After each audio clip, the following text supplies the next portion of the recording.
Welcome to the Mysterious Sleep Stories. Before we begin our journey this evening, feel the weariness and stress of the day beginning to slip from your shoulders and thoughts. Breathe slowly, and as you exhale, allow your eyes to close if they haven't already. This time is yours, a space reserved for rest, for gently drifting off to sleep. This evening's story asks you simply to listen, or to listen half-heartedly, or to let the words become a soft sound in the background as your mind begins to wander toward dreams. We will spend the long, quiet hours of a winter evening in a humble seaside inn where the wind beats against the windows, the sea murmurs against the distant rocks, the fireplace light flickers, and the routine continues with the steady comfort of a familiar song. There is no rush, no sudden turns. Just the slow, peaceful rhythm of an innkeeper's night, tending to the hearth, checking the doors, simple actions repeated for generations in places like this. Let yourself be in this world. Let the day set you free. And when sleep finds you, which it will, let it take you gently. Now, let us begin. The harbor's rest stood at the end of a narrow lane that curved down from the main road like a thoughtful afterthought, its walls of gray stone weathered by decades of salt air and winter storms. It was not a grand establishment, nor did it aspire to be. The building had been constructed sometime in the late 1870s, when the village of Seabourne was still clinging to modest prosperity through fishing and a small trade in wool. The inn occupied a position that was neither fully within the village proper nor entirely removed from it, situated on a gentle slope that allowed a view of the harbor from its upper windows, though not from the common room below. 3 stories in height, with a slate roof pitched steeply against the weather, it presented a sturdy, unpretentious face to the world. The ground floor housed the common room at the front, a narrow kitchen behind it, and a small private parlor that the innkeeper rarely used. The first floor contained 4 guest rooms, modest in size but clean and adequately furnished.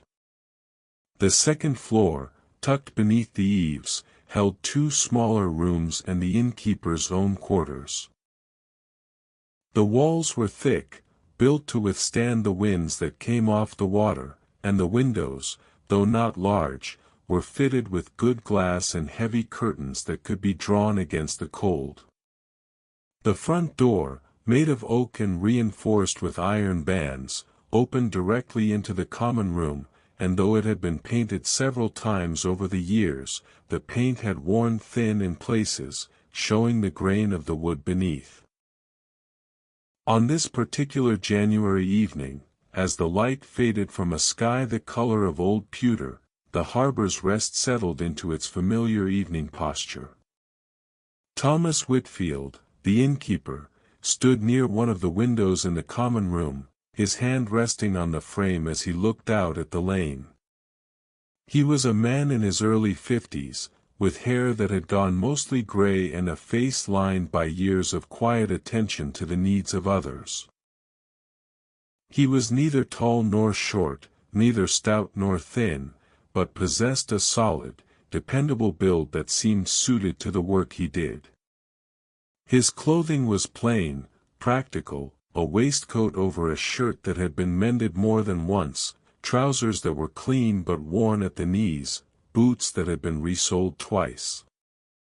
There was about him an air of calm competence, the quality of someone who had learned long ago that most problems could be addressed through patience and steady effort. The common room behind him was beginning to gather the warmth that would sustain it through the evening. It was a rectangular space, perhaps 25 feet in length and 18 feet across, with a ceiling of dark beams that had absorbed years of smoke and lamplight. The floor was made of wide oak boards, scuffed and uneven but clean, with a few woolen rugs placed near the seating areas. The walls were plastered and painted a pale cream that had yellowed slightly with age, and hung with a few simple prints and a nautical chart that showed the coastline from Plymouth to Falmouth. The furniture was a collection gathered over years, mismatched but serviceable, consisting of several wooden chairs with rush seats, 2 small tables, a longer bench near the window, and 3 upholstered armchairs arranged in a loose semicircle before the hearth. The hearth itself dominated the room, a wide stone fireplace set into the wall opposite the entrance, with a mantel of dark wood above it. The stones were blackened from use, and the grate within was substantial, designed to hold a fire that could warm the entire space. On the mantel sat a few modest objects, a clock with a steady tick, a pair of brass candlesticks, a small jar that held matches, and a chipped pottery jug that someone had left years ago and which had never been moved. The fire was already lit, crackling softly as it consumed the logs Thomas had placed there an hour earlier, and the light it gave off danced across the walls and ceiling, creating patterns that shifted and reformed with each movement of the flames. Against the wall to the right of the hearth stood a tall cabinet with glass doors, behind which were arranged glasses and a few bottles, the inn's modest offering for those who wished for something more than tea or small beer. To the left was a narrow staircase that led up to the guest rooms, its banister worn smooth by many hands. Near the kitchen door stood a small desk where Thomas kept the guest register, a ledger for accounts, and a tin box that held what little money the inn took in. The room smelled of wood smoke, of beeswax from the candles, of the faint lingering scent of the mutton stew that had been served at midday. Thomas let his hand fall from the window frame and turned back to survey the room. 3 guests were currently in residence. Mr. Pendleton, a traveling representative for a Bristol firm that dealt in hardware, occupied the largest room on the first floor. He had been coming to the Harbour's Rest twice a year for the past decade, always staying 3 or 4 nights while he conducted business in the village and the surrounding area.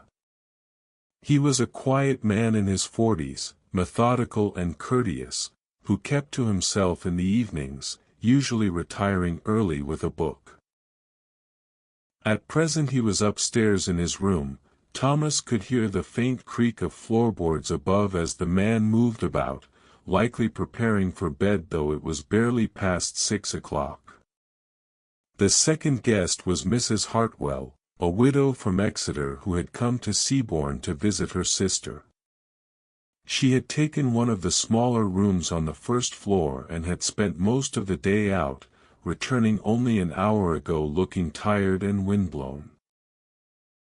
She was now settled in one of the armchairs by the hearth, a shawl wrapped around her shoulders, her hands folded in her lap. She was perhaps 60 years old, with white hair pinned neatly beneath a simple cap, and a face that carried the patient sadness of someone who had learned to live with loss. She gazed into the fire without speaking, and Thomas had left her to her thoughts, understanding that sometimes silence was the greatest courtesy one could offer. The third guest had arrived only that afternoon, a young man named Davies who was, he said, walking the coast. He had the look of someone who spent his days outdoors, his face ruddy with wind and weather, his hands rough. He wore a heavy coat that had seen hard use and carried a knapsack that suggested he traveled light. He had taken the smallest room on the second floor and had spent some time unpacking and washing before coming down to the common room. Now he sat at one of the small tables near the window, writing in a journal by the light of an oil lamp, his pen moving slowly across the page. He had ordered a simple supper of bread and cheese, which Thomas had provided, and seemed content to pass the evening in his own company. Thomas moved quietly across the room to check the fire. He took the poker from where it leaned against the stone and stirred the logs, causing a small shower of sparks to rise and disappear up the chimney. The fire had settled into a good steady burn, and the wood, which he had seasoned carefully over the summer, crackled with a sound that was both comforting and familiar. He set the poker back in its place and added another log, placing it carefully so as not to disturb the established rhythm of the flames. The wood caught quickly, and the fire brightened, sending fresh warmth into the room. As he straightened, Thomas glanced at the clock on the mantel. It was just past 6:30. In another hour or so, Mrs. Hartwell would likely retire to her room, and the young man Davies might linger a while longer before doing the same. Mr. Pendleton was almost certainly already in bed, or preparing to be. The inn would settle into its nighttime stillness, and Thomas would have the common room to himself, to tend the fire and complete the small tasks that made up his evening routine. It was a pattern he knew well, one that repeated itself with minor variations night after night, and there was something deeply satisfying in that predictability, in the knowledge that each evening would unfold in much the same way as the one before. He walked to the kitchen door and looked in. The kitchen was narrow and functional, with a cast-iron range against one wall, a stone sink beneath a small window, and shelves crowded with pots, pans, and dishes. A long wooden table occupied the center of the room, its surface scarred from years of use. The range was still warm from the cooking he had done earlier, and the kettle that sat on it was giving off a faint plume of steam. Thomas had washed the dishes from the midday meal and had laid out what he would need for breakfast, a routine that saved time in the morning. The floor had been swept, the table wiped down, and everything put in its proper place. The kitchen, like the rest of the inn, was kept with a care that spoke of long habit and a quiet pride in maintaining order. He returned to the common room and found that Mrs. Hartwell had risen from her chair. She nodded to him with a small, tired smile. "I think I shall retire for the evening, Mr. Whitfield," she said, her voice soft. "The day has been longer than I anticipated." "Of course, Mrs. Hartwell," Thomas replied. "I hope you slept well. If you need anything during the night, please do not hesitate to call. I shall be here." "Thank you. You are very kind." She gathered her shawl more closely about her and made her way to the stairs, her steps slow but steady. Thomas watched as she climbed, the old wood creaking gently under her weight, and then disappearing down the corridor above. A moment later he heard the soft click of a door closing. The young man at the table looked up from his writing and caught Thomas's eye. "Might I trouble you for a pot of tea?" he asked. His voice was pleasant, with a slight accent that Thomas could not quite place, perhaps somewhere from the Midlands. "No trouble at all," Thomas said. He went to the kitchen and filled the kettle, setting it on the range to heat. While he waited, he took a small teapot from the shelf, a simple ceramic piece with a brown glaze, and measured out tea leaves from a tin. The kettle began to whistle after a few minutes, and he poured the boiling water over the leaves, letting the tea steep before carrying the pot and a cup out to the common room. He set them on the table beside the young man's journal. "There you are, Mr. Davies. Let me know if you require anything else." "Thank you," Davies said, looking up with a grateful expression. "This is a comfortable place you keep here." "I do my best," Thomas replied. He hesitated, then added, "You're walking the coast, you said?" "Yes, from Penzance up to Bristol, or that's the plan. I've been at it for nearly 3 weeks now. Thought I'd see the country on foot, get a sense of it that you can't get from a train." Thomas nodded.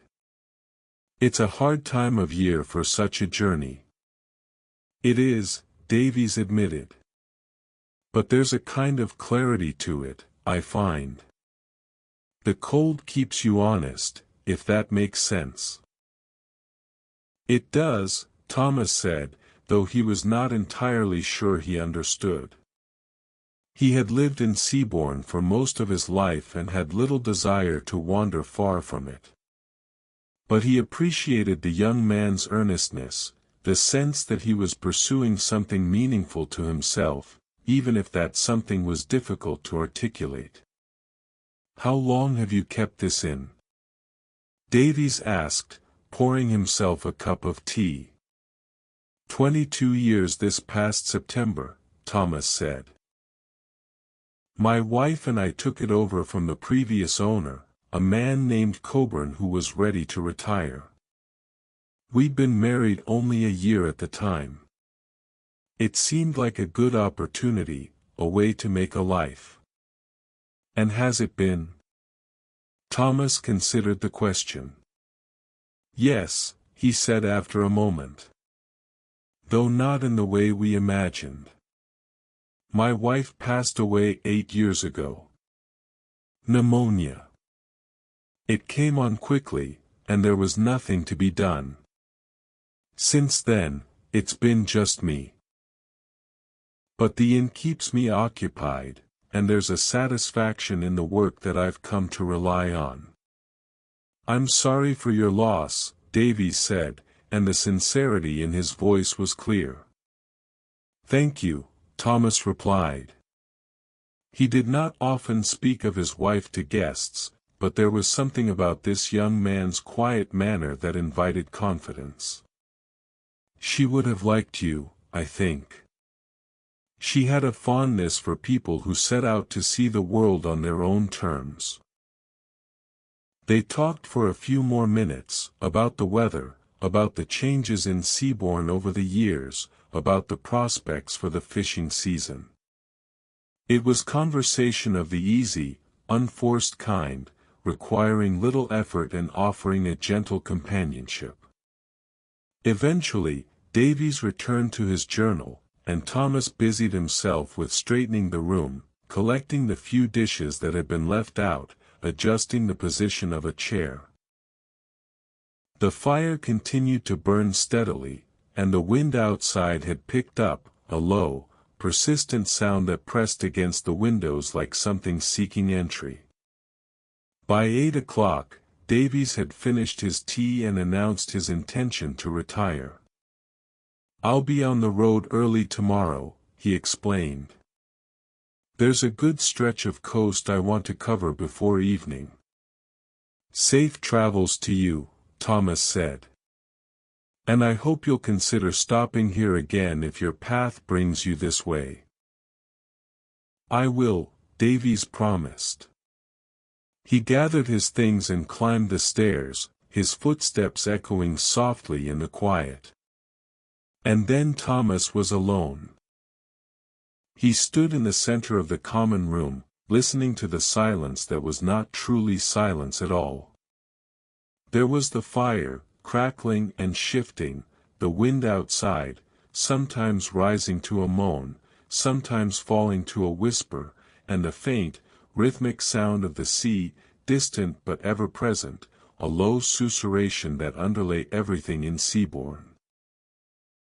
The building itself made small noises, the settling of timbers, the creak of a floorboard upstairs as one of the guests moved in their sleep, the soft tick of the clock on the mantel.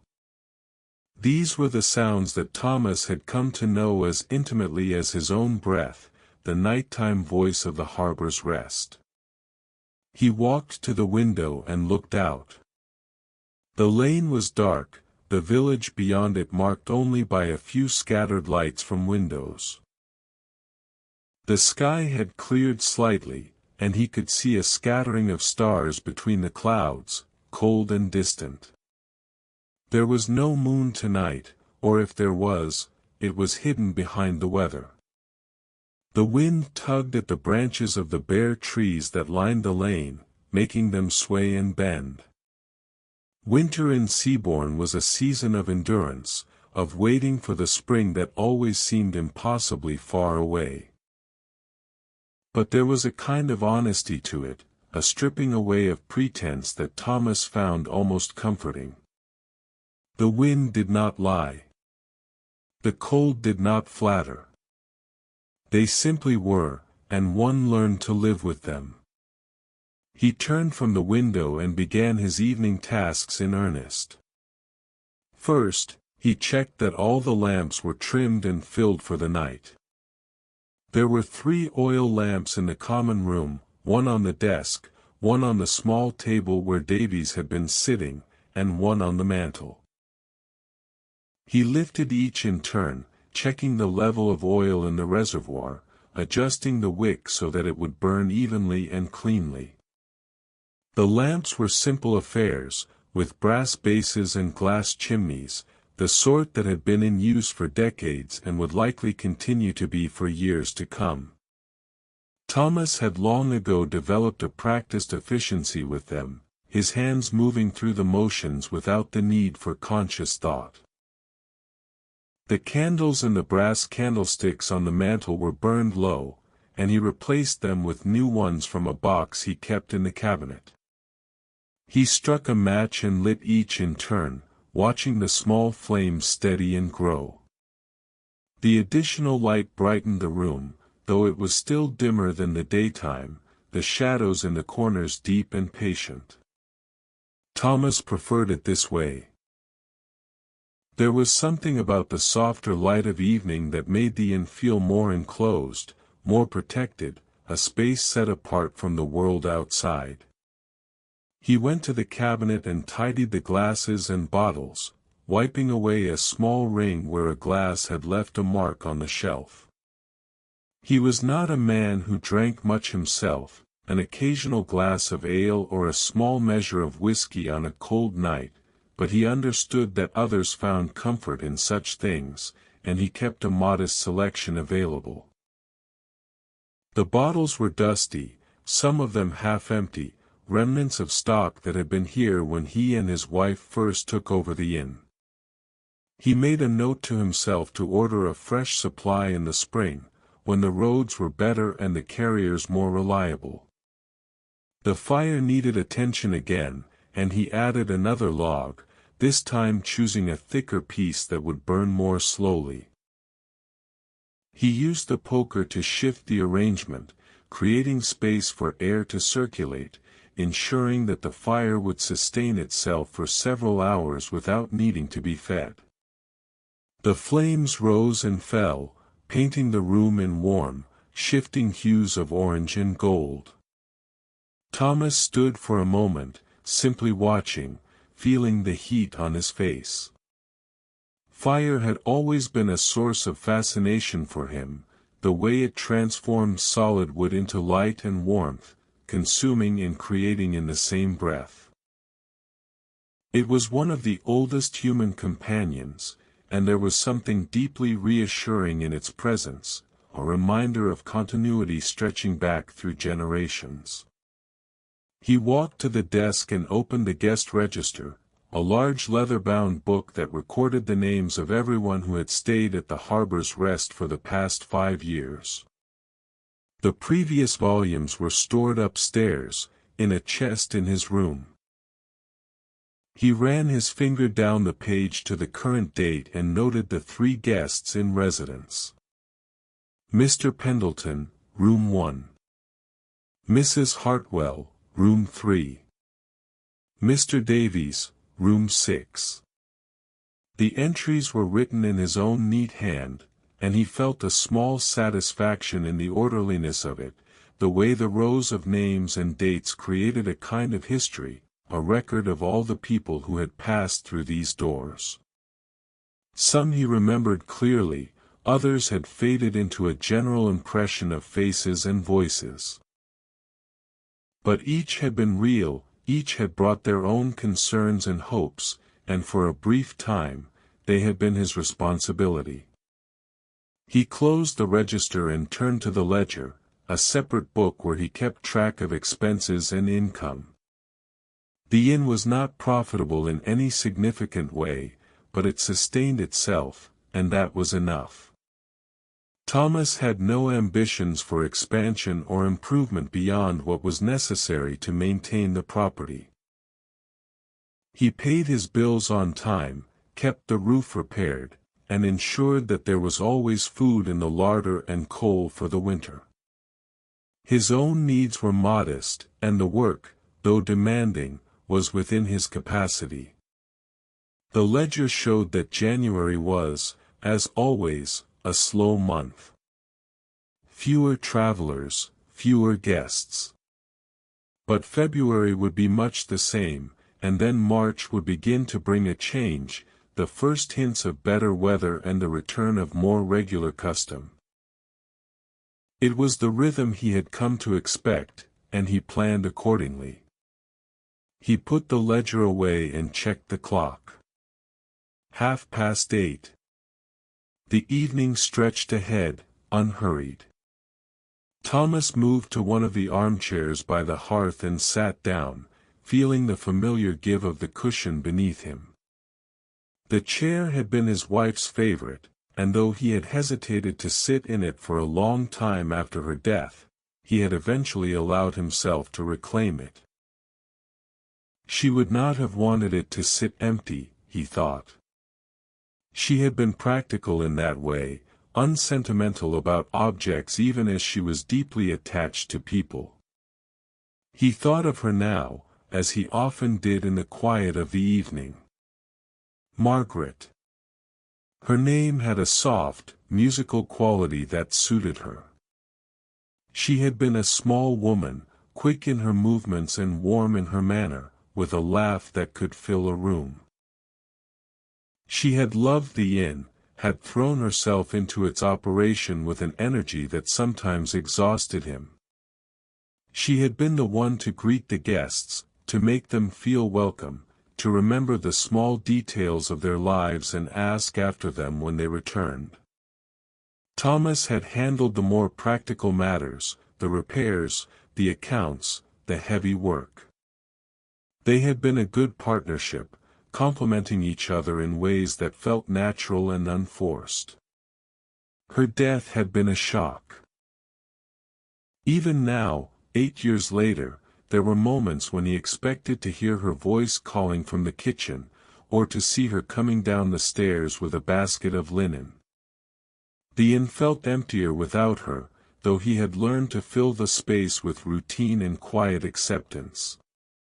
He did not speak to her, exactly, but he sometimes found himself thinking in her direction, imagining what she might say about a particular guest or situation. It was a habit that brought him a small measure of comfort. The wind gusted outside, rattling the windows briefly before subsiding. Thomas listened to it, to the way it seemed to test the building, searching for weaknesses. But the harbor's rest was solid, its walls thick, its windows secure. The wind could make all the noise it wished, but it would not find entry here. Thomas felt a quiet pride in that, in the soundness of the structure he maintained. A building, he thought, was not so different from a life. It required attention, care, a willingness to address small problems before they became large ones. And if one did those things, it would endure. He rose from the chair and walked to the kitchen once more, this time to prepare himself a simple supper. He was not particularly hungry, but he knew that he needed to eat, and the act of preparing food, however modest, was part of the evening's pattern. He cut a thick slice of bread from the loaf he had baked 2 days earlier, the crust still firm, the inside soft. He spread it with butter and a bit of the jam that Mrs. Tremaine, one of the village women, had brought him in the autumn. Blackberry, sweet and tart at the same time. He poured himself a cup of tea from the pot that still sat on the range, the tea strong and dark from sitting, and carried his meal back to the common room. He ate slowly, sitting in the chair by the hearth, the plate balanced on his knee. The bread was good, the butter rich, the jam a small burst of summer in the midst of winter. The tea was hot and bitter, exactly as he liked it. He chewed thoughtfully, in no hurry, his gaze resting on the fire. The flames had settled into a steady burn, no longer leaping but glowing with a deep, sustained heat. The room was warm now, almost too warm, and Thomas felt the pleasant heaviness that came with warmth and food and the approach of the time when he would allow himself to rest. When he had finished eating, he carried the plate and cup back to the kitchen and washed them in the sink, using water he had heated on the range. He dried them with a cloth and put them away, then wiped down the counter and checked that the range was properly banked for the night. The kitchen was tidy, orderly, ready for the morning. He felt the satisfaction of completion, of having done what needed to be done. Back in the common room, he stood once more by the hearth, his hands clasped behind his back, and allowed himself a few moments of simple observation. The room was unchanged from 1,000 other evenings, and yet it felt different each time, or perhaps it was he who felt different, shaped by the particular contours of the day that had passed. The light, the warmth, the silence, these were constants, but they were also endlessly variable, colored by mood and memory and the slow accumulation of years. The clock struck 9. Upstairs, the inn was silent. The guests were asleep, or resting quietly in their rooms, and there was no sound of movement. Thomas felt a sense of guardianship, a responsibility not burdensome but accepted. These people had entrusted themselves to his care, and he would ensure that they were safe, that the inn remained secure through the night. It was not heroic work, not the stuff of stories, but it was real, and it mattered. He decided to make his rounds, a habit he had developed over the years. He took a candle from the mantel, lighting it from one of the others, and carried it with him as he moved through the inn. First, he checked the front door, testing the latch to ensure it was firmly in place. The door was solid, the latch strong, and he nodded to himself in approval. He moved to the windows, checking that each was latched and that the curtains were drawn against the cold.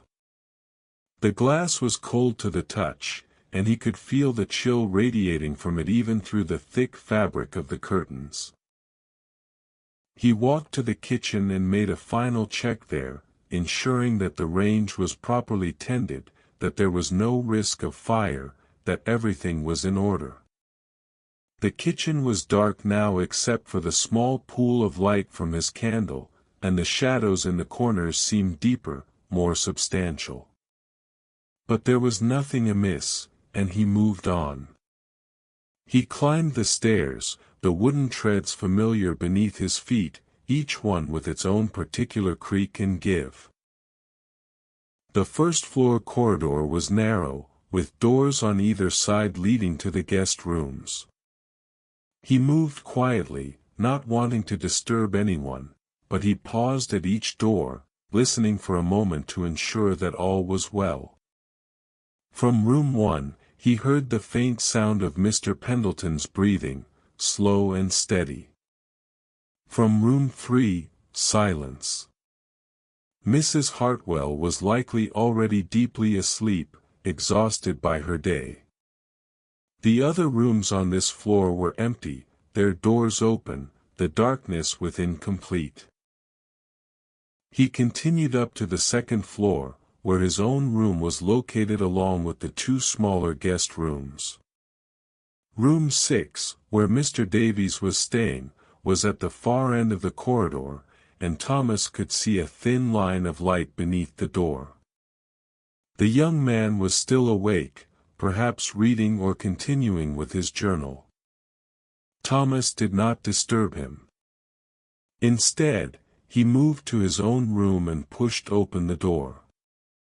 The room was small and simply furnished. A narrow bed with an iron frame, covered with a quilt that Margaret had sewn. A chest of drawers, a washstand with a basin and pitcher, a chair by the window.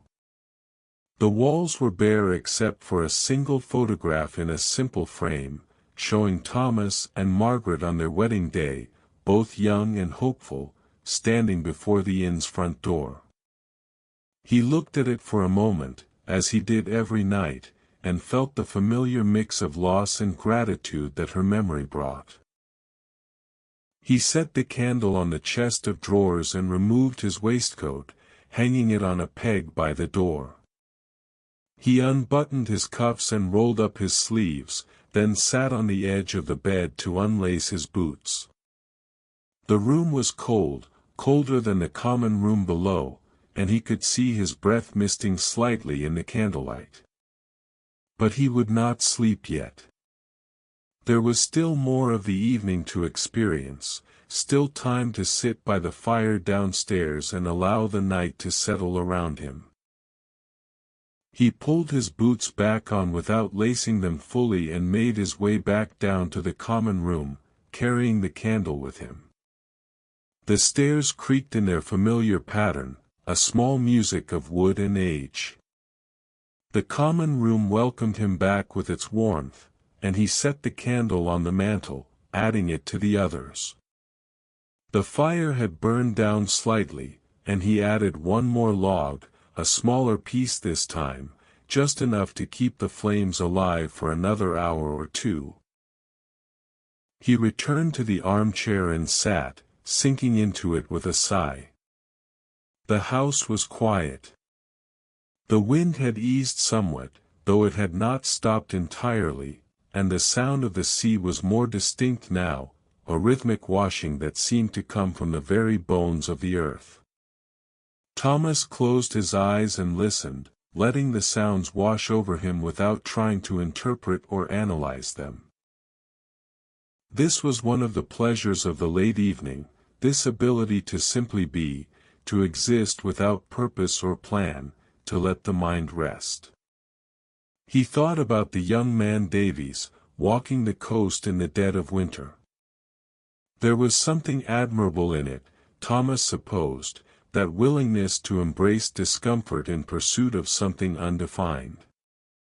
But he himself had no desire for such journeys.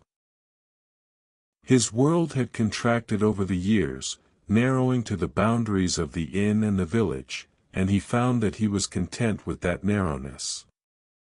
There was depth here, in the familiar, in the repeated rhythms of the days. A man could spend a lifetime in one place and still find new things to notice, new ways of seeing.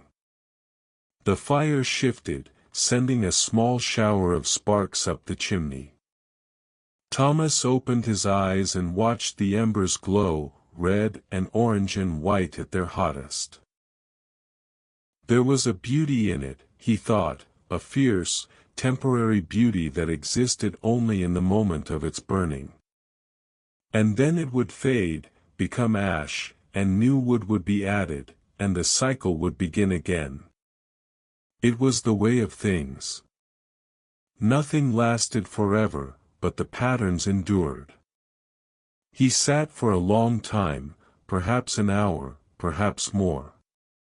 The clock ticked on, marking the passage of minutes that felt both swift and slow, time behaving in the peculiar way it did in the quiet hours. He thought of nothing in particular, or of many things at once, thoughts rising and falling like the flames, none of them demanding resolution or action. It was a kind of meditation, this sitting, a way of being present without effort. Eventually, he stirred himself and rose from the chair. The fire had burned down to a bed of coals, glowing but no longer flaming. He took the poker and arranged the coals carefully, banking them so that they would hold some heat through the night. Then he placed the fire screen in front of the hearth, a precaution against stray sparks. The room was still warm, would remain so for some time, but the cold would creep back in by morning, and he would need to rebuild the fire when he woke. He extinguished all but one of the candles, leaving a single light on the mantel to guide his way if he needed to come downstairs during the night. The oil lamps he left as they were, their wicks turned low, providing a faint ambient glow. The room settled into its nighttime aspect, half light and shadow, familiar and safe. Thomas made his way upstairs once more, moving slowly, his body beginning to acknowledge the tiredness that had been building throughout the day. He paused at the top of the stairs and looked down the corridor. All was quiet. All was well. He went to his room and closed the door softly behind him. He prepared for bed with the same deliberate care he brought to all his tasks. He washed his face and hands in the basin of cold water, the shock of it bracing. He changed into his nightshirt, folding his clothes and placing them on the chair. He pulled back the quilt and climbed into bed, feeling the familiar give of the mattress, the coolness of the sheets against his skin. The bed would warm soon, from his own heat, and he would drift into sleep. But not yet. He lay on his back, his hands folded on his chest, and listened to the sounds of the inn. The wind outside, softer now. The distant sea. The small creaks and sighs of the building as it settled for the night. From somewhere far off, perhaps the village, came the faint sound of a dog barking, and then silence. He thought of Margaret, sleeping beside him in this same bed for all those years, the warmth of her presence, the sound of her breathing. He thought of the guests in the rooms below, each in their own small world of sleep and dreams. He thought of the inn itself, sheltering them all, holding them safe. And as he lay there, suspended between waking and sleep, Thomas felt a deep sense of peace. The day was done. The work was complete. There would be tomorrow, with its own tasks and responsibilities, but for now, there was only this, the quiet, the dark, the rest. He closed his eyes and let sleep come. The night deepened. In the common room below, the fire continued its slow consumption of the logs, the coals glowing in the darkness like small red eyes. The candle on the mantel burned steadily, its flame unwavering. The wind pressed against the windows, patient and persistent, but the inn held firm. And within its walls, all was still, all was safe, all was as it should be. The hours moved forward, uncounted and unmarked except by the slow procession of the clock's hands. 1 o'clock. 2. The village slept. The sea continued its eternal conversation with the shore.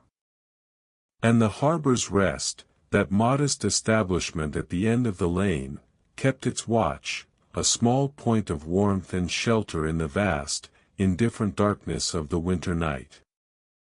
Thomas woke once, some time after 3, roused by a sound he could not immediately identify. He lay still, listening. The inn was silent. Perhaps it had been a dream, or the wind, or the simple restlessness that sometimes came in the small hours. He considered rising, going downstairs to check, but the bed was warm and he was tired, and whatever the sound had been, it had not repeated. He closed his eyes again and drifted back into sleep, his breathing slow and even. Downstairs, the candle on the mantel had burned low, the wax pooling around the base. The flame guttered once, twice, and then steadied. The fire had died down to mere embers now, barely glowing, but the room still held some of its warmth. The shadows had grown deeper, claiming more of the space, but they were peaceful shadows, familiar and unthreatening. In room 1, Mr. Pendleton turned in his sleep, the bedsprings creaking softly. He was dreaming of ledgers and figures, the preoccupations of his waking life following him into the night. In room 3, Mrs. Hartwell slept deeply, her face peaceful, the lines of worry smoothed by rest. And in room 6, the young man Davies had finally extinguished his light and lay beneath his blankets, his journal closed, his thoughts stilled. The inn breathed with them, the subtle expansion and contraction of wood and plaster as temperature shifted, a living thing in its own way, responsive to the presence of those it sheltered. The years of habitation had soaked into its fabric, the accumulated warmth of countless fires, the echo of voices and footsteps, the slow wearing of stone and wood by the passage of time. It was not a grand building, not remarkable in any conventional sense, but it was sound, and it was steadfast, and that was enough. For a clock came and went. The darkness began, almost imperceptibly, to thin.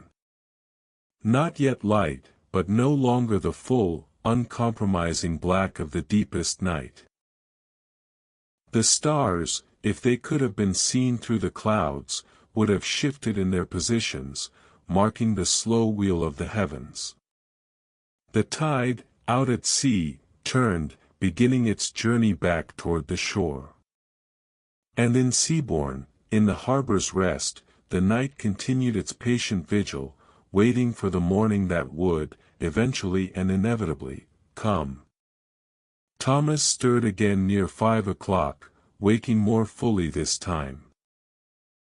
The room was cold now, the warmth having long since dissipated, and he pulled the quilt higher, reluctant to leave the bed. But he knew that there was work to be done, the fire to be relit, breakfast to prepare. He had learned long ago that the morning tasks went more smoothly if begun early, and there was a certain satisfaction in being the first one awake, in having time to himself before the guests stirred. He pushed back the quilt and sat up, feeling the cold air on his face and hands. His breath misted slightly in the dim light. He dressed quickly, pulling on the same clothes he had worn the day before, his fingers fumbling slightly with buttons and laces in the chill. When he was dressed, he took the candle from the chest of drawers, though it had burned low during the night, and made his way out of the room and down the stairs. The common room was dark and cold, the fire reduced to a pile of gray ash with only the faintest hint of red at its heart. The candle on the mantel had burned out, leaving only a puddle of wax. Thomas set his own candle on the mantel and knelt before the hearth, using the poker to stir the ashes and expose what heat remained. There was not much, but it was enough to work with. He added kindling, small dry twigs that he kept in a basket by the hearth, and blew gently on the embers. A small flame appeared, hesitant at first, then growing stronger. He added more kindling, building the fire slowly, patiently, until it was established enough to accept a larger piece of wood. As the fire began to catch, he felt the cold in the room begin to retreat, driven back by the growing warmth. He added another log, and then another, until the fire was burning well, the flames bright and cheerful in the gray light of early morning. He stood and stretched, feeling his back protest slightly, then went to the window and drew back the curtain. Outside, the day was beginning. The sky was a pale, washed-out gray, and though the sun had not yet risen, there was enough light to see the lane and the outline of the trees. The wind had died down during the night, and the air looked still, though cold. A few birds were beginning to call, their voices thin and tentative. It was the kind of morning that promised nothing, neither fair weather nor foul, but simply another day. Thomas let the curtain fall and turned back to the room. There was much to do. The lamps needed to be extinguished and cleaned, the floor swept, the tables arranged for breakfast. He moved through these tasks with quiet efficiency, his hands knowing the work so well that his mind was free to wander. He thought about the day ahead, about the guests who would be departing, about the likelihood of new arrivals. January was slow, but there was always the possibility of someone passing through, delayed by weather or circumstance. He went to the kitchen and began to prepare breakfast. He filled the kettle and set it on the range to heat, then took a loaf of bread from the larder and sliced it, arranging the slices on a plate. He set out butter and jam, boiled eggs, a pot of tea. It was a simple meal, the same he offered every morning, but it was adequate, and he had never had complaints. Most guests, he had found, were grateful for anything warm and filling, and the modesty of the offering did not diminish their appreciation. As he worked, he heard the first sounds of movement from upstairs. Someone was awake, likely Mr. Pendleton, who was habitually an early riser. Thomas finished his preparations and returned to the common room, where the fire was now burning strongly, filling the space with warmth and light. He arranged the chairs and tables, set out the breakfast things, and waited. Mr. Pendleton appeared a few minutes later, descending the stairs with his usual brisk step. He was already dressed, his hair neatly combed, his expression one of alert competence. "Good morning, Mr. Whitfield," he said. "Good morning, Mr. Pendleton. I trust you slept well." "Very well, thank you. The inn is always so quiet at night. It makes for excellent rest." "I'm glad to hear it. Breakfast is ready, if you'd care for some." "I would, thank you." Mr. Pendleton took a seat at one of the tables and helped himself to bread and tea, eating with the same methodical efficiency he brought to all his actions. Thomas left him to it and returned to the kitchen, where he began washing the dishes from the previous evening. Mrs. Hartwell came down shortly after, moving more slowly than Mr. Pendleton, but looking rested. She greeted Thomas with a warm smile and accepted a cup of tea, though she ate sparingly, only a piece of bread with jam. She sat by the hearth, close to the fire, and seemed content to simply sit and warm herself. The young man Davies was the last to appear, coming down just as the clock struck 6:30. He looked tired but pleased, the kind of tiredness that comes from good work rather than exhaustion. "I'll be on my way soon," he said.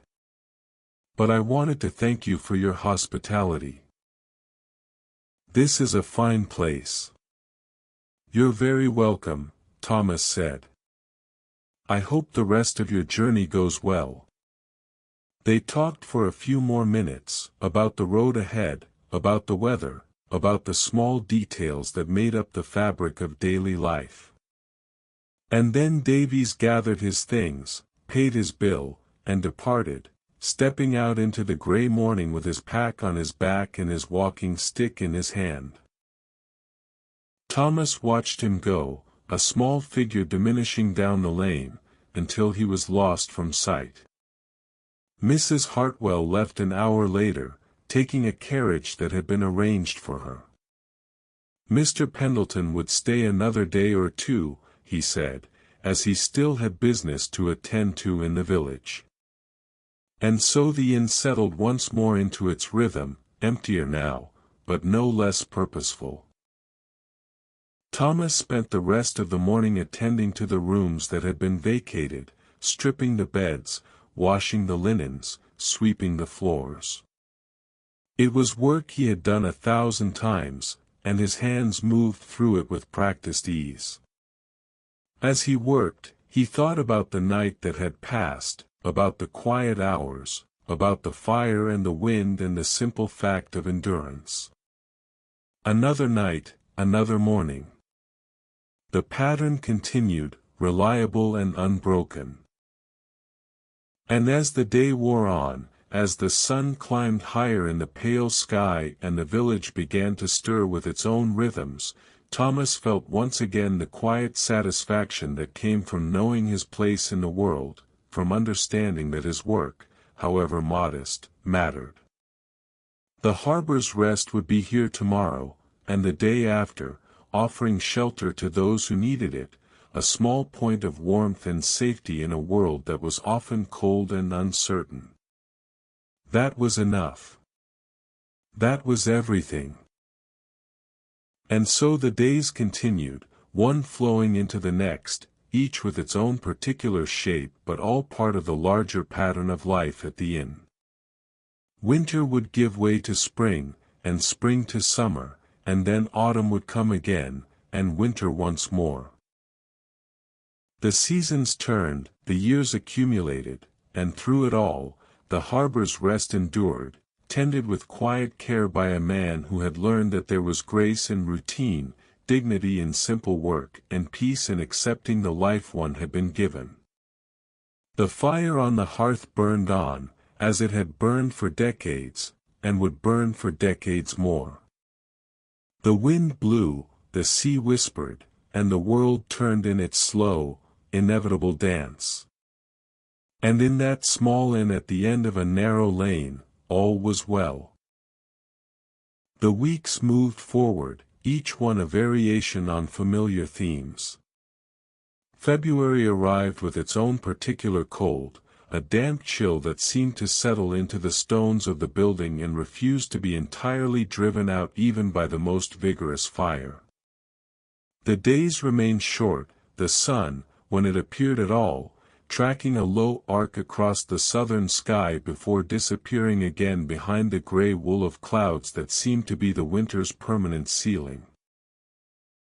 The wind came and went, sometimes howling down from the north with a ferocity that rattled the shutters and sent drafts seeking through every crack and gap, sometimes falling away to nothing, leaving an eerie stillness that felt almost unnatural after the constant noise.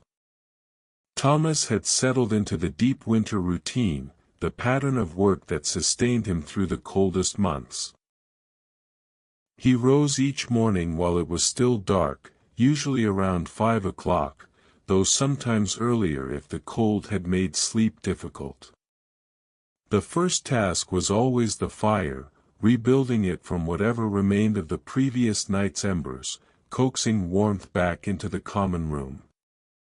This was work that required patience and attention, not force. A fire could not be hurried, he had learned. It had to be allowed to establish itself properly, fed gradually until it was strong enough to sustain a larger burn. After the fire was established, he would move to the kitchen and begin the morning preparations. Water to be heated, tea to be made, bread to be sliced if there was any left from the previous day's baking, or a new loaf to be started if there was not. He kept his breakfast simple, porridge usually, with a bit of milk and perhaps some honey if he had it. He ate standing at the kitchen counter, looking out the small window at the lightening sky, his mind already working through the list of tasks that would fill the day. The inn's occupancy during these weeks was sparse. There were nights when all the rooms stood empty, when Thomas was the only person in the building, and the silence had a quality that was both peaceful and slightly unsettling. He had grown accustomed to the presence of others, even if that presence was mostly quiet, mostly contained within the walls of their rented rooms. When they were gone, the inn felt larger somehow, its spaces more pronounced, the distances between things more noticeable. But there were also nights when travelers appeared, drawn by necessity or chance. A merchant caught on the road as darkness fell. A family making their way to relatives in a nearby town. A solitary figure whose reasons for traveling in such weather were their own and not offered for examination. Thomas welcomed them all with the same calm courtesy, showed them to their rooms, provided what comfort the inn could offer, and left them to their privacy. He had learned that most people who traveled in winter were driven by obligation rather than pleasure, and they carried with them a weariness that went beyond physical fatigue. They needed rest, quiet, a brief respite from whatever demands had set them on the road. One evening in mid-February, as the light was failing and Thomas was in the common room attending to the fire, there came a knock at the door. It was a firm knock, not urgent but deliberate, the sound of someone who expected to be admitted. Thomas set down the poker and went to the door, lifting the latch and pulling it open. A man stood on the threshold, perhaps 40 years of age, with a weathered face and eyes that held a tired determination. He wore a heavy coat, well made but showing signs of hard use, and carried a leather satchel over one shoulder. Behind him, in the lane, stood a horse, its breath steaming in the cold air. "Good evening," the man said. "I'm looking for a room for the night. And stabling for my horse, if you have it." "We do," Thomas replied. "Come in, please. The stable is around back. I'll help you see to the horse once you're settled." The man stepped inside, and Thomas closed the door behind him, shutting out the cold. The common room was warm, the fire burning well, and the man let out a small sigh of relief as the heat reached him. "That's a welcome feeling," he said. "I've been on the road since morning, and the cold gets into your bones after a while." "I imagine it does," Thomas said. "Let me show you to a room, and then we'll see to your horse." He led the man upstairs to room 2, one of the larger rooms on the first floor, with a decent bed and a small fireplace that Thomas would light once they had dealt with the horse. The man set his satchel on the chair and looked around the room with an expression of weary approval. "This will do nicely," he said. "Thank you."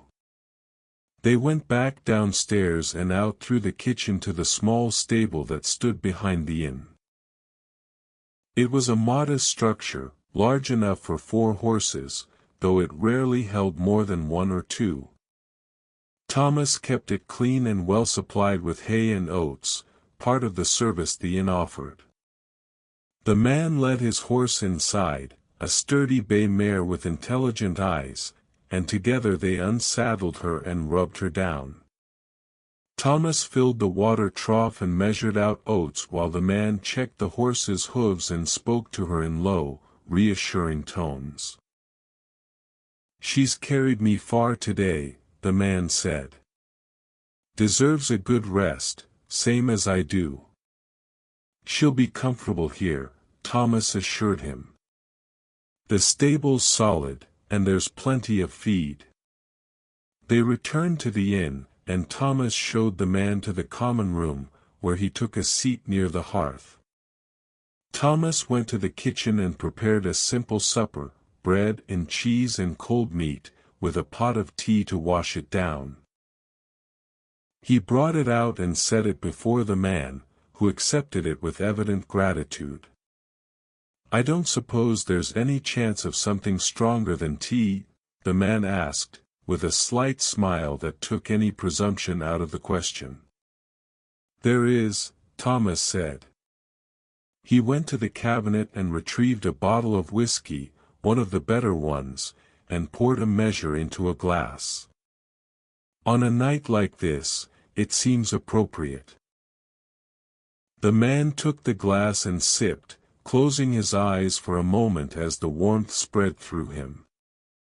"That's good," he said. "Very good. Thank you." Thomas nodded and withdrew to give the man space to eat. He busied himself with small tasks, trimming the lamps, straightening chairs, sweeping the hearth. The man ate in silence, with the focused attention of someone who had been hungry, and when he was finished he sat back in his chair with the whiskey glass cradled in both hands, staring into the fire. After a time, he spoke. "Do you get many travelers through here in winter?" "Not many," Thomas replied. "The roads are difficult, and most people prefer to stay close to home. But there are always some who have no choice." "I suppose I'm one of those," the man said. "Though it's not obligation that drives me, exactly. More like restlessness, I suppose you'd call it." Thomas said nothing, sensing that the man was working his way toward something he wanted to say. People often talked more freely in the evening, when they were tired and the barriers that normally kept their thoughts contained had weakened slightly. "I'm a solicitor," the man continued. "Or I was. I've recently left my practice in Bath.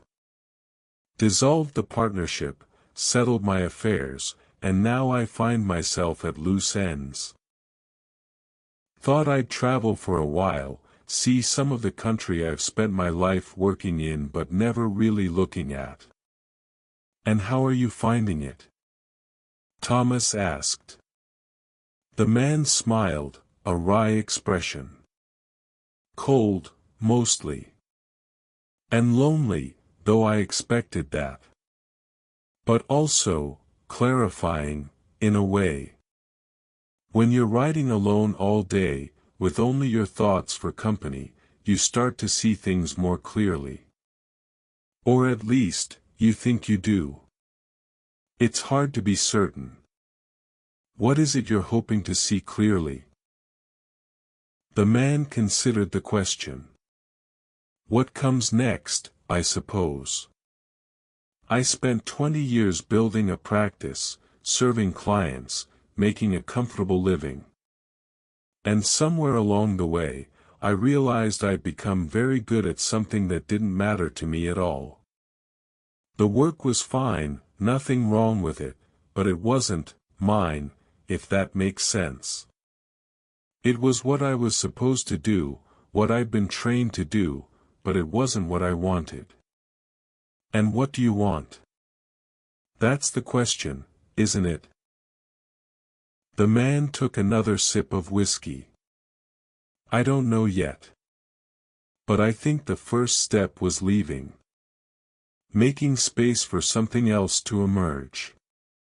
Whether anything will, remains to be seen." Thomas found himself drawn to the man's quiet candor. "It takes courage to leave something secure." "Or foolishness," the man said. "I'm not sure which. My former partner certainly thinks it's the latter. He couldn't understand why I'd walk away from something we'd built together."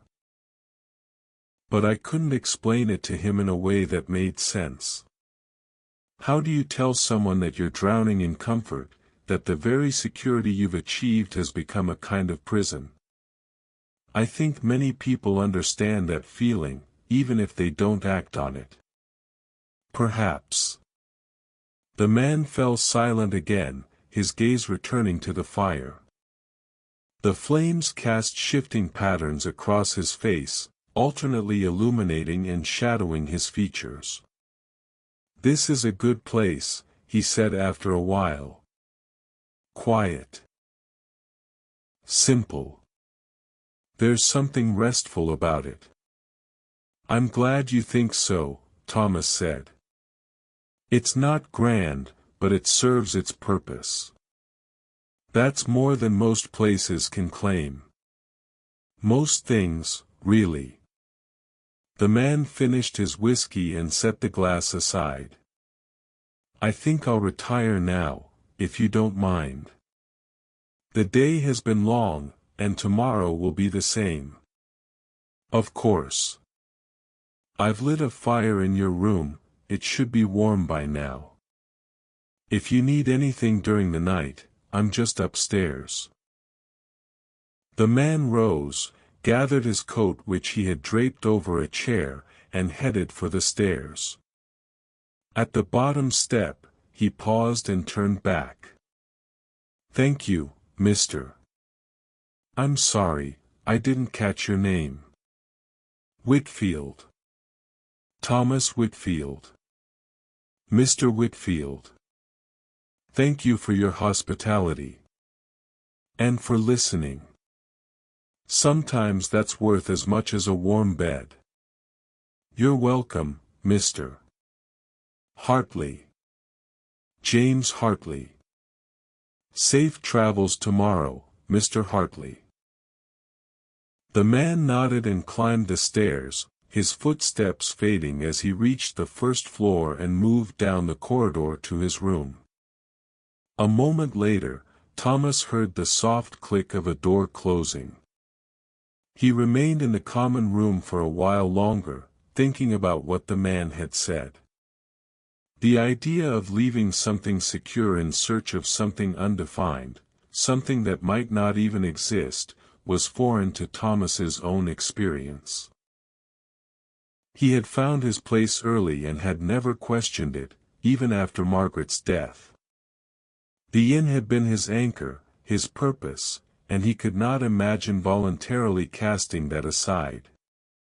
But he could understand, in an abstract way, the feeling of being trapped by one's own success, of building a life that looked right from the outside but felt hollow from within. He wondered what Mr. Hartley would find on his journey. Perhaps nothing. Perhaps only the confirmation that what he had left behind was actually what he needed. Or perhaps something else entirely, something that couldn't be predicted or planned for. Thomas hoped it would be the latter, though he knew that hope was a fragile thing, easily disappointed. The fire was burning low again, and Thomas added another log, then adjusted the screen. The clock on the mantel showed 9:30. The inn was quiet, Mr. Hartley presumably already in bed, and there was no sound from the village beyond. Thomas extinguished all but one of the lamps and made his way upstairs. His room was cold, as it always was at night, and he undressed quickly, shivering as he pulled on his nightshirt. The bed was cold too, the sheets like ice against his skin, but he knew from experience that it would warm soon enough. He lay on his back, his hands folded on his chest, and listened to the familiar night sounds. The wind had picked up again, and he could hear it moving through the trees in the lane, a soft rushing sound punctuated by occasional gusts that rattled the window. Somewhere in the distance, the sea continued its endless conversation with the shore. He thought about Mr. Hartley again, about the man's search for something he couldn't name. It reminded Thomas of his own younger days, though his restlessness had taken a different form. He had been eager then, eager to prove himself, to build something, to make a mark. The inn had been the focus of all that energy, and he and Margaret had poured themselves into it completely. They had worked long days, made countless small improvements, learned through trial and error how to run a place that people would want to return to. And they had succeeded, in their modest way. The Harbor's Rest had become known as a reliable, comfortable establishment, nothing fancy but dependable.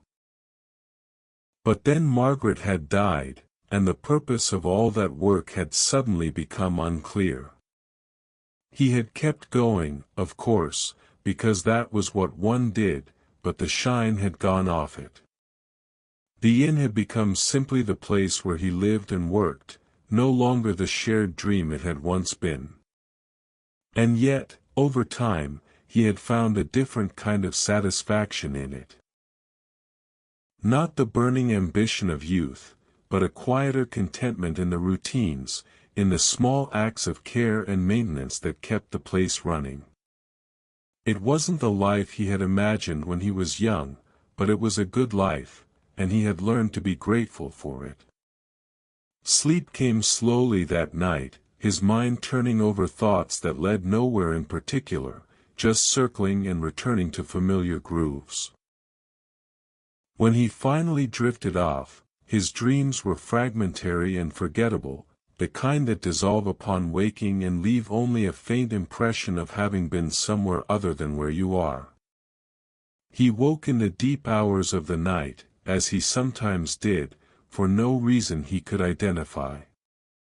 The room was completely dark, the kind of darkness that is absolute, without even the faintest suggestion of light. He lay still, orienting himself, listening. The wind had died down, and the silence was profound. He could hear his own breathing, slow and steady, and the faint creak of the bed frame as he shifted position. Beyond that, nothing. He thought about getting up, going downstairs to check on the fire, but the cold and the darkness conspired to keep him in bed. Whatever heat had been in the room had long since dissipated, and he could feel the chill pressing in from all sides. The blankets were a small island of warmth, and leaving them seemed like an act of unnecessary self-infliction. He pulled them higher, tucking them around his shoulders, and closed his eyes again. But sleep did not return immediately. His mind, now awake, began to wander. He thought about Mr. Hartley, sleeping in the room below. He thought about the horse in the stable, standing patient in the dark. He thought about the empty rooms, the ones that no one was occupying tonight, and how strange it was that a space could feel so different depending on whether someone was in it or not. An empty room was just wood and plaster and furniture, but a room with someone sleeping in it became something else, something inhabited and human. He thought about the future, about how many more years he might continue doing this work. He was 52, not old but no longer young, and there were mornings when his back ached and his hands felt stiff. How much longer would he be able to manage the inn on his own? And when he could no longer do it, what then? He had no children to pass it to, no relatives who might want to take it over. The inn would be sold, eventually, and whoever bought it would make it into something different, something that reflected their vision rather than his.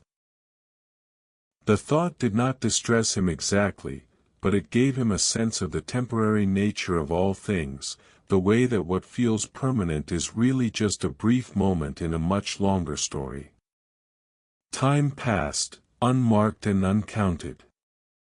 At some point, without realizing it was happening, Thomas slipped back into sleep, his thoughts gradually losing their coherence and dissolving into the formless drift of dreams. When he woke again, it was to the gray light of early morning seeping around the edges of the curtains. He lay for a moment, gathering himself, then pushed back the blankets and rose. The room was frigid, his breath visible in the dim light, and he dressed as quickly as his cold stiff fingers would allow. Once he was dressed, he made his way downstairs, his steps careful on the dark stairs. The common room was cold and dim, the fire completely dead, only ash remaining in the grate. Thomas set about rebuilding it, the familiar routine grounding him in the day. Kindling, patience, breath, flame. Slowly, the fire came back to life, and with it, warmth began to return to the room. He stood before it for a few minutes, holding his hands out to the growing heat, feeling the life return to his fingers. By the time Mr. Hartley came downstairs, the common room was warm and breakfast was laid out. The man looked rested, his face less drawn than it had been the previous evening. "Good morning, Mr. Whitfield." "Good morning. I trust you slept well." "Very well, thank you. Better than I have in weeks, actually. There's something about a truly quiet place that allows for deep sleep." They talked briefly over breakfast, about the road ahead, about the weather which looked to be holding fair for the day, about small practical matters. Mr. Hartley was preparing to leave when he paused and looked at Thomas with a thoughtful expression. "I wanted to thank you again," he said. "Not just for the room and the food, but for last night. For listening without judgment. It helped me clarify some things in my own mind." "I'm glad," Thomas said simply. "I hope you find what you're looking for." "So do I." Mr. Hartley smiled. "Though I'm beginning to think that the looking itself might be the point. That the journey is where the answers emerge, rather than at some destination." Thomas nodded, not entirely understanding but appreciating the sentiment. He helped Mr. Hartley prepare his horse, checking the saddle and making sure the saddlebags were properly secured. The morning was cold but clear, the sky a pale blue with only a few high clouds. It was good traveling weather, as good as one could hope for in February. Mr. Hartley mounted his horse and looked down at Thomas. "If my travels bring me this way again, I'll be sure to stop here." "You'll be welcome," Thomas said. And then the man was riding away, down the lane toward the main road, his figure growing smaller until he disappeared around a bend. Thomas watched until he was gone, then turned and went back inside. The inn felt emptier again with his departure, but Thomas had work to occupy him. The room needed to be cleaned, the linens changed, the floor swept. He moved through these tasks with the same steady attention he brought to everything, finding satisfaction in the orderly progression from one task to the next. By mid-morning, the room was ready for the next guest, whenever they might arrive. He spent the rest of the day on maintenance work, small repairs that he had been putting off. A loose board in the upstairs hallway that creaked whenever anyone stepped on it. A window in room 4 that didn't close quite properly, letting in a draft. A crack in the plaster near the ceiling of the common room that needed to be filled. These were minor things, barely noticeable unless one was looking for them, but Thomas believed that attending to such details was what kept a place from falling into disrepair. Neglect began small, with one loose board or one cracked pane, and if left unaddressed, it spread until the entire structure was compromised. As he worked, he thought about Mr. Hartley's words. The journey itself might be the point. It was an interesting idea, though one that sat uneasily with Thomas's own experience. His life had not been a journey so much as a staying, a commitment to one place and one purpose. But perhaps there were different kinds of journeys. Perhaps staying could be its own form of travel, a way of moving deeper into something rather than across the surface of many things. The day passed in quiet industry. No new guests arrived, which was not unusual for this time of year. Thomas made himself a simple dinner, ate it by the fire while reading an old newspaper someone had left behind weeks ago, and then spent the evening much as he had spent hundreds of others. Tending the fire, checking the doors and windows, sitting in the armchair and watching the flames, listening to the sounds of the night. At some point, late in the evening, he found himself thinking about Margaret again. He wondered what she would have made of Mr. Hartley, of his search for something undefined. She had been more adventurous than Thomas, more willing to entertain possibilities, and she might have understood the man's impulse in a way that Thomas could not quite manage. She had always said that Thomas thought too much in straight lines, that he needed to let himself wander sometimes, to see where the wandering might lead. He had loved that about her, even when it frustrated him, the way she could hold multiple ideas at once without needing to resolve them into a single answer. He missed her. Even after 8 years, the missing was still there, a dull ache that had become so familiar he barely noticed it except in moments like this, when something stirred the memory. He missed her voice, her laugh, the way she would touch his arm when she wanted to make a point. He missed the simple fact of her presence, the way she had filled space in the inn that now stood empty. But he had learned to live with the missing, to let it be part of the texture of his days rather than something that immobilized him. The clock struck 11. Thomas banked the fire, extinguished the lamps, and made his way upstairs. His room welcomed him with its familiar cold, and he prepared for bed with the efficiency of long practice.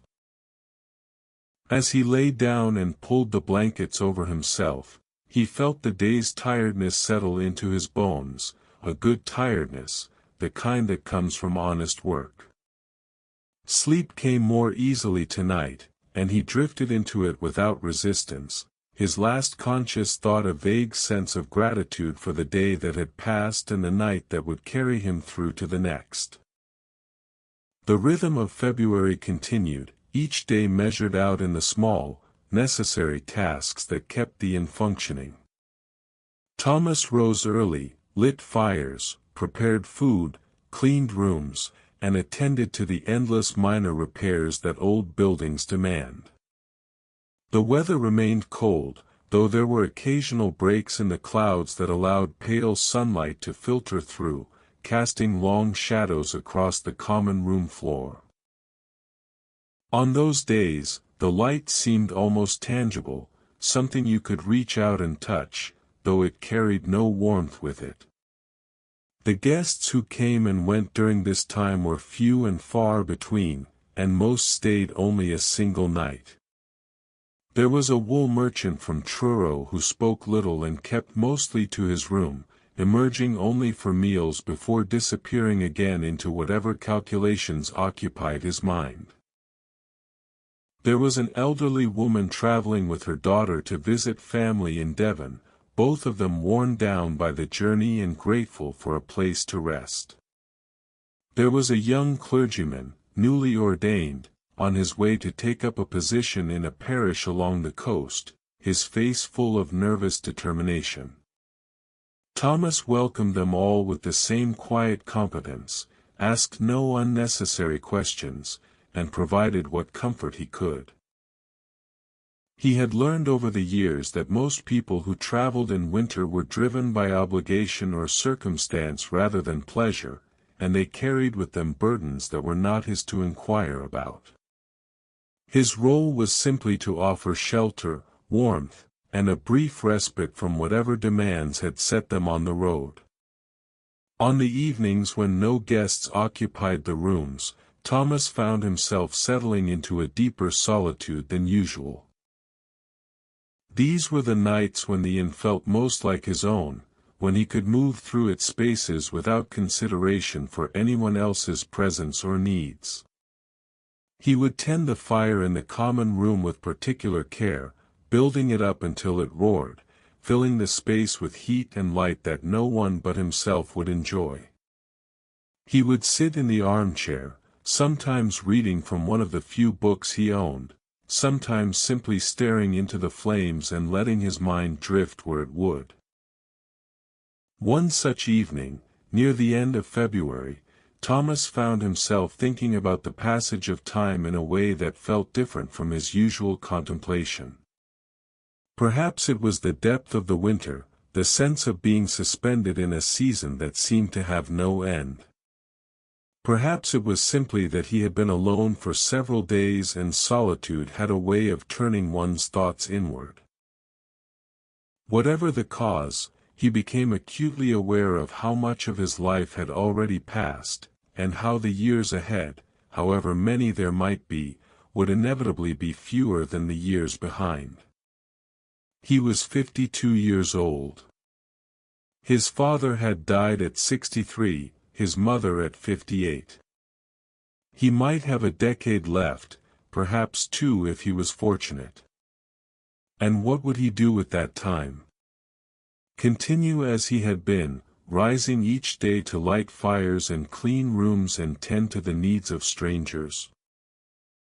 The prospect did not displease him, exactly, but neither did it stir any particular enthusiasm. It was simply what would happen, the continuation of a pattern that had been established long ago and which he saw no reason to alter.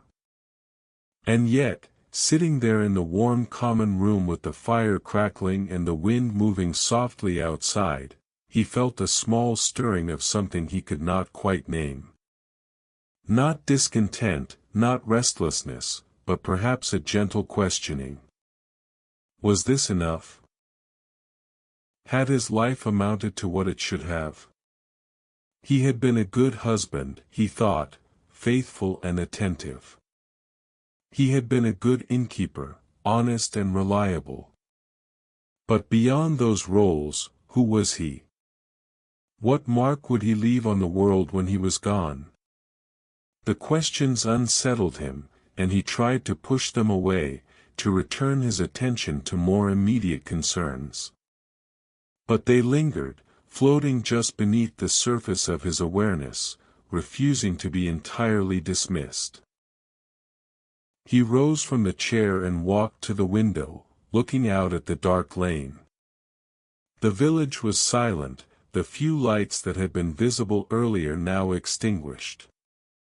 Everyone was asleep, or preparing for sleep, and the world had narrowed to the small circle of lamplight in which he stood. He thought about Mr. Hartley, the solicitor who had stayed with him a few weeks earlier, the man who had left his secure practice to search for something he couldn't name.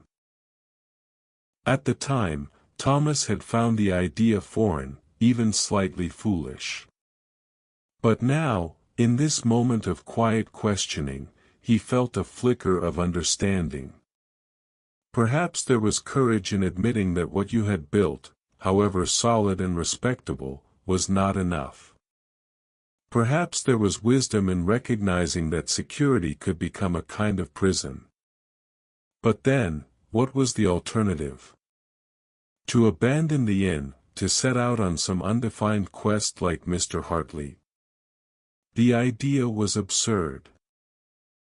Thomas was not built for such adventures.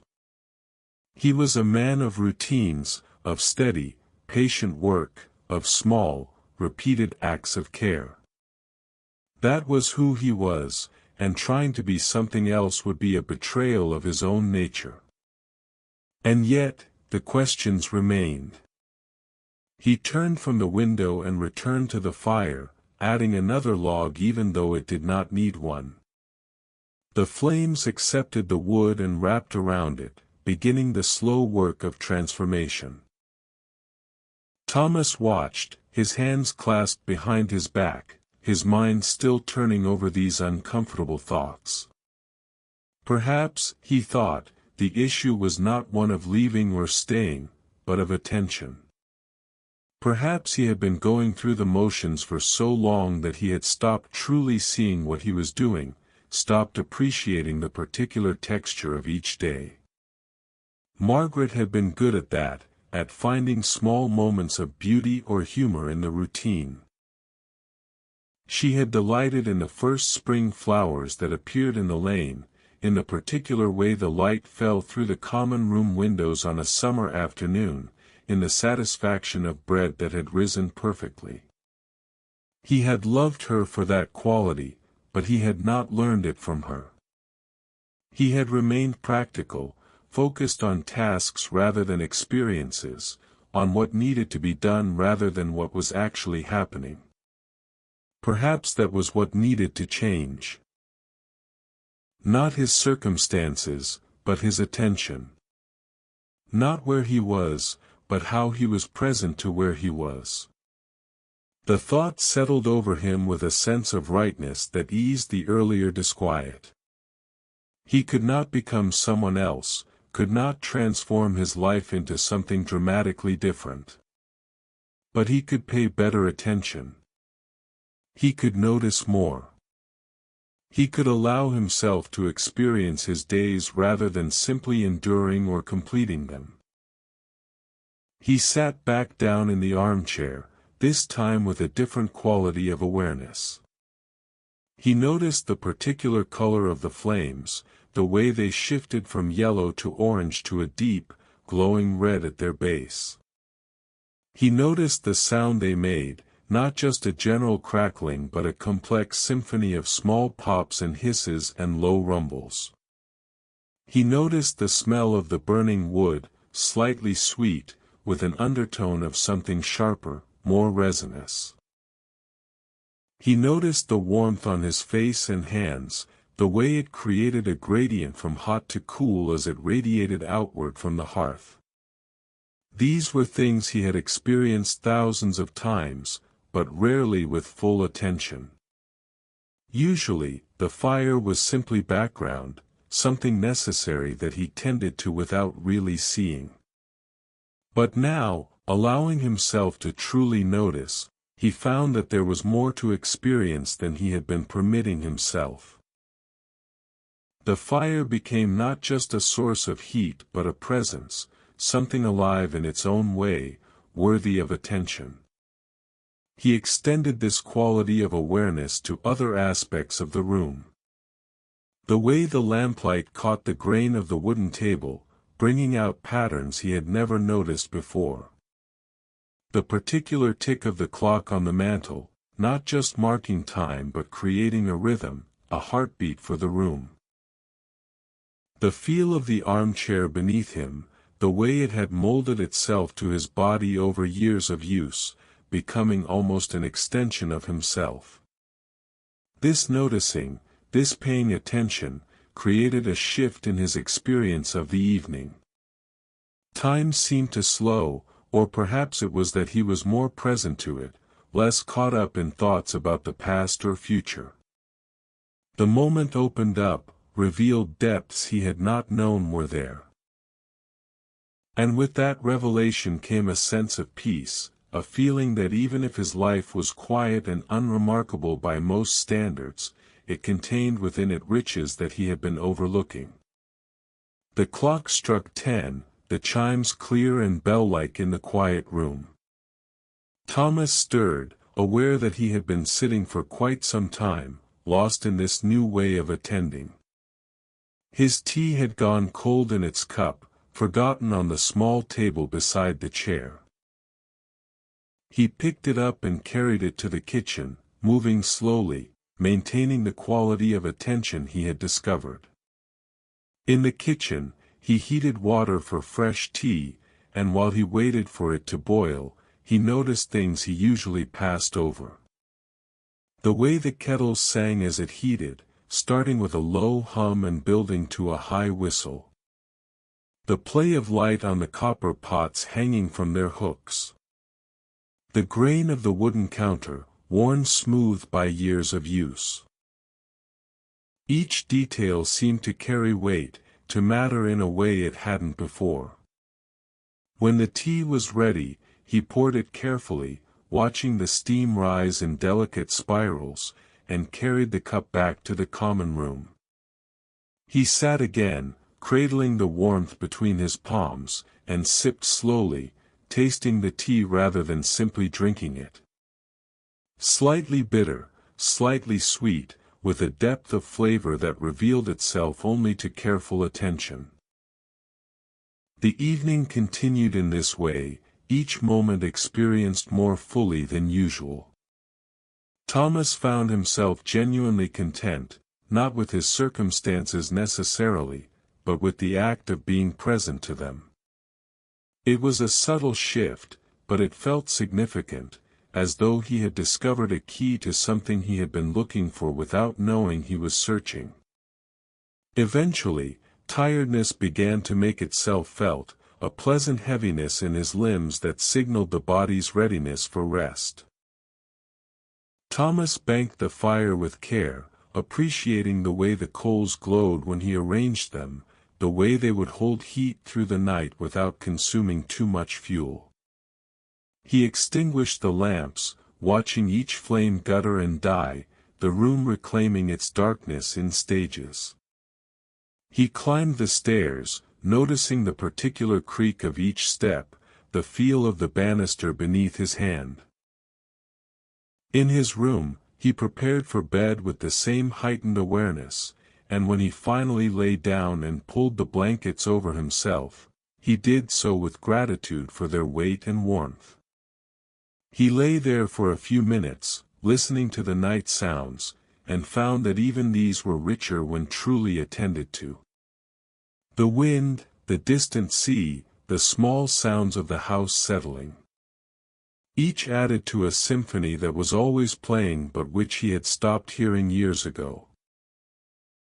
Sleep came gently, and with it, a sense that something had shifted, some small but important recalibration had occurred. Tomorrow would bring the same tasks, the same routines, but perhaps he would experience them differently. Perhaps the noticing would continue, would become a new habit to replace the old habit of inattention.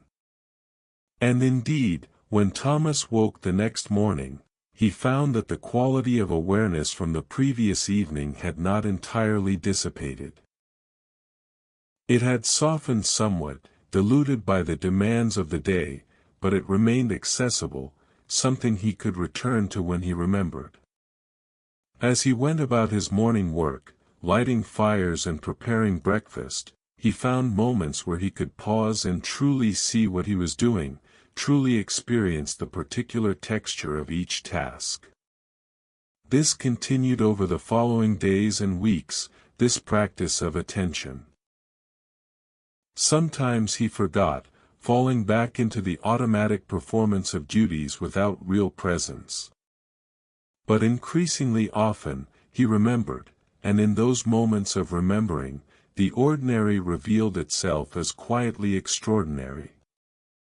The way morning light painted the common room walls. The smell of bread baking. The sound of rain on the windows. The feel of a well-made tool in his hand as he worked on some repair. The guests who came and went during this time seemed different too, or perhaps it was simply that he was seeing them more clearly. Each person became more distinct, more real, less a generic guest, and more a particular human being with their own story, their own burdens and hopes. He found himself listening more carefully when they spoke, noticing not just their words but the tone beneath the words, the things they were perhaps trying to say but couldn't quite articulate. There was an older man, a retired naval officer, who stayed for 3 days waiting for weather to clear. He spoke little at first, keeping to himself, but over meals Thomas drew him out gradually, asking questions about his service, his travels, his life at sea. The man's face would light up when he talked about the ships he had served on, the places he had seen, and Thomas understood that these memories were precious to him, that in sharing them he was being offered something valuable. Thomas received these stories with attention, with genuine interest, and saw how the man seemed to grow lighter for the telling, as though some weight he had been carrying alone had been partly shared. There was a young couple, newly married, traveling to set up house in a village further along the coast. They were shy with each other in the way of people still learning the rhythms of partnership, and Thomas watched them with a bittersweet awareness of how much lay ahead for them, both joy and difficulty. He remembered his own early days with Margaret, the excitement and uncertainty, the gradual building of trust and intimacy. He found himself hoping that these two would have more years together than he and Margaret had been granted, that they would grow old in each other's company. There was a peddler, a rough man with a ready laugh and stories that were probably more fiction than fact, but entertaining nonetheless. He carried with him a pack full of small goods, ribbons and needles and buttons, things that people in remote areas might need and have difficulty acquiring. He told Thomas about the routes he traveled, the families he had come to know over years of regular visits, the way that his pack contained not just goods but also news and gossip, links between communities that might otherwise be isolated. Thomas saw in this man a kind of purpose, a role that went beyond mere commerce to something almost social, and he respected it. Each of these people, and others who passed through during those late winter weeks, became more real to Thomas because he was paying attention. And in return, he found that they seemed to see him more clearly as well, to recognize that they were in the presence of someone who was genuinely present. Conversations deepened. Connections formed more easily. The inn, which had sometimes felt like merely a transaction space where money was exchanged for room and board, began to feel like something more communal, a place where people could rest not just their bodies but something of their spirits as well. March arrived with its usual mix of promise and disappointment. Some days brought hints of spring, a warming of the air, a brightening of the light, the first brave flowers pushing up through the soil in sheltered spots. Other days returned to full winter, with cold rain or even late snow, as though the season could not quite decide whether to release its grip. But the overall trajectory was clear. The days were growing longer. The sun climbed higher in the sky. Winter was loosening its hold, however reluctantly. Thomas found that he appreciated this transitional time more than he had in previous years. The uncertainty, the back and forth between cold and mild, seemed to mirror something in his own experience, this movement between old patterns and new attention. Some days he fell back completely into habit, moving through his tasks with the old automatic quality. Other days he managed to maintain that heightened awareness almost continuously, experiencing each moment with freshness and presence. Most days were somewhere in between, a mixture of attention and distraction, of presence and absence. He came to see this not as failure but as simply the nature of human consciousness. Perfect, sustained attention was probably not possible, and perhaps not even desirable. The mind needed to rest sometimes, to function efficiently without constant vigilance. What mattered was that he could return to attention when he remembered, that he had developed the capacity to notice when he had drifted and to come back. The inn began to see more visitors as March progressed. People were emerging from their winter confinement, resuming travels that had been postponed, conducting business that could no longer wait. The roads, though still muddy and difficult in places, were passable again. The sense of isolation that had characterized the deep winter months began to lift, replaced by a feeling of reconnection with the wider world.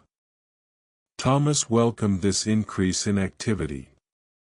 The work it created was good work, purposeful and varied. And now, with his practice of attention, he found that he could approach it with less sense of burden and more sense of engagement. Making a bed was not just a chore to be gotten through but an opportunity to create a clean, welcoming space for someone who needed it. Preparing a meal was not just a mechanical process but a way of providing nourishment and comfort. Tending the fire was not just maintaining warmth but creating an atmosphere of safety and hospitality. On a mild evening in mid-March, Thomas stood at the window of the common room and looked out at the lane. The sun had not yet set, though it was low on the horizon, casting long shadows and painting everything in tones of amber and gold.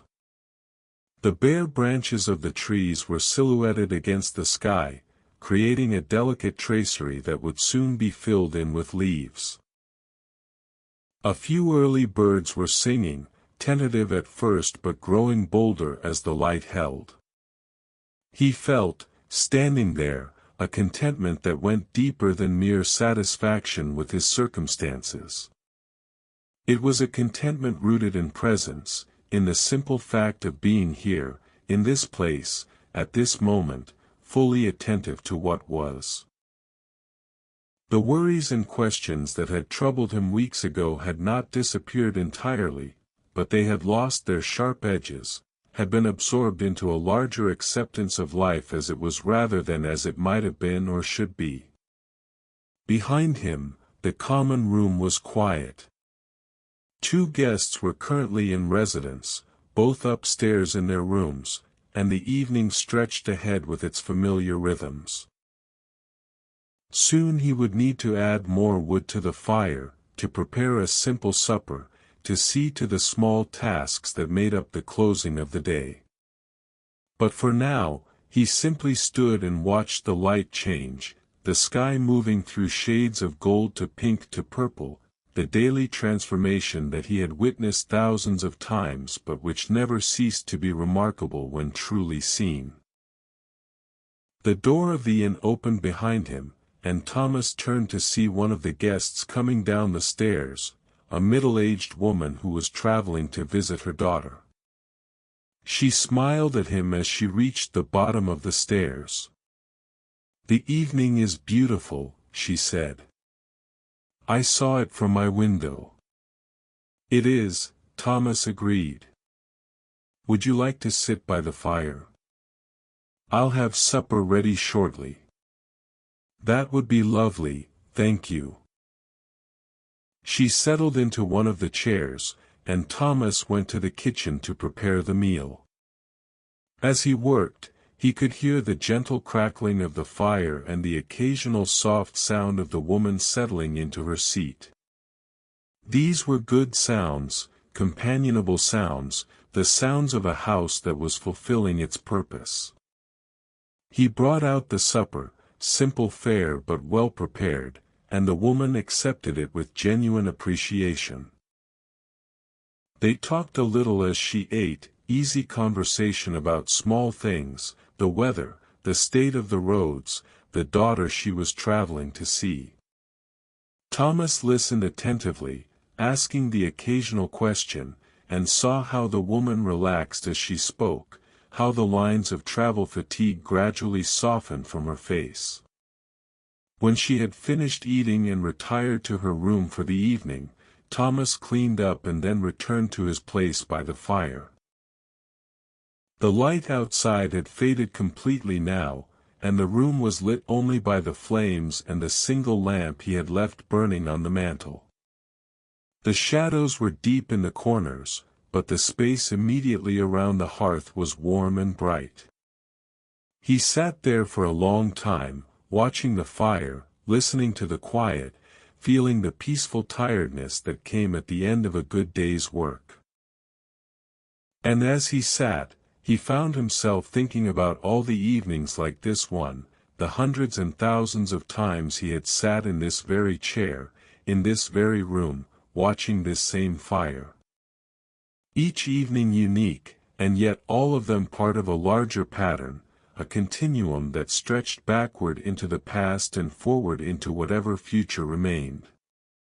There was something deeply satisfying in that continuity, in being part of a story that was larger than any single day or week or year. The harbor's rest had stood for decades before Thomas came to it, and would stand for decades after he was gone. The fires that had burned in this hearth numbered beyond counting, and fires would continue to burn here long after his particular fires had been reduced to ash and memory. He was simply one caretaker among many, one link in a chain that extended in both directions beyond his ability to see. And that was enough. That was more than enough.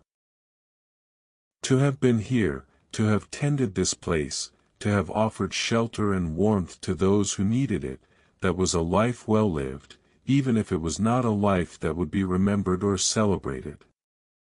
The work itself was the reward. The doing was its own justification. The clock struck 11, its chimes marking another hour past. Thomas stirred from his contemplation and prepared to close the inn for the night. He checked the doors, adjusted the fire, trimmed the lamps. He climbed the stairs to his room, moving through the familiar motions with practiced ease. And when he finally lay down to sleep, he did so with a sense of deep peace, grateful for the day that had passed, ready for the day that would come. The night settled over Seabourn, over the harbor's rest, over Thomas himself. The sea whispered against the shore. The wind moved gently through the darkness. And in the small room beneath the eaves, an innkeeper slept, his breathing slow and steady, his dreams, if he had them, quiet and untroubled. The work continued. The days unfolded. Spring came, as it always did, bringing with it new guests, new tasks, new moments to experience and attend to. And through it all, Thomas remained, steady and present, a quiet guardian of a quiet place, finding in the ordinary rhythms of his life an extraordinary sufficiency, a fullness that required nothing more than what it already was. The days lengthened as March gave way to April, and with the changing season came a subtle shift in the character of the inn's visitors.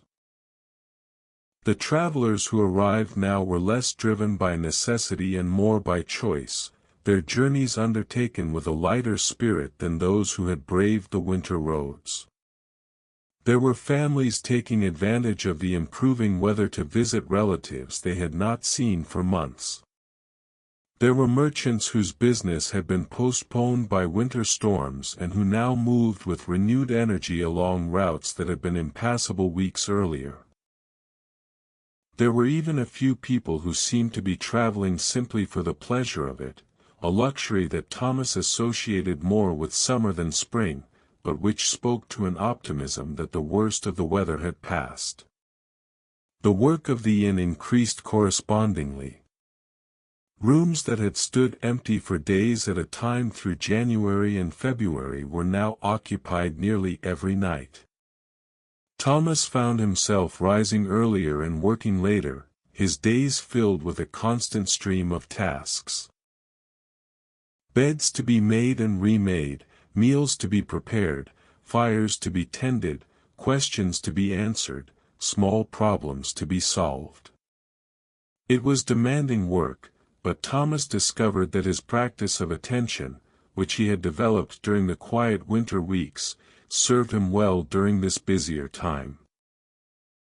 Instead of feeling overwhelmed by the increased demands, he found that he could move through them with a kind of calm efficiency, attending to each task fully before moving to the next, rather than allowing his mind to race ahead to everything that still needed doing.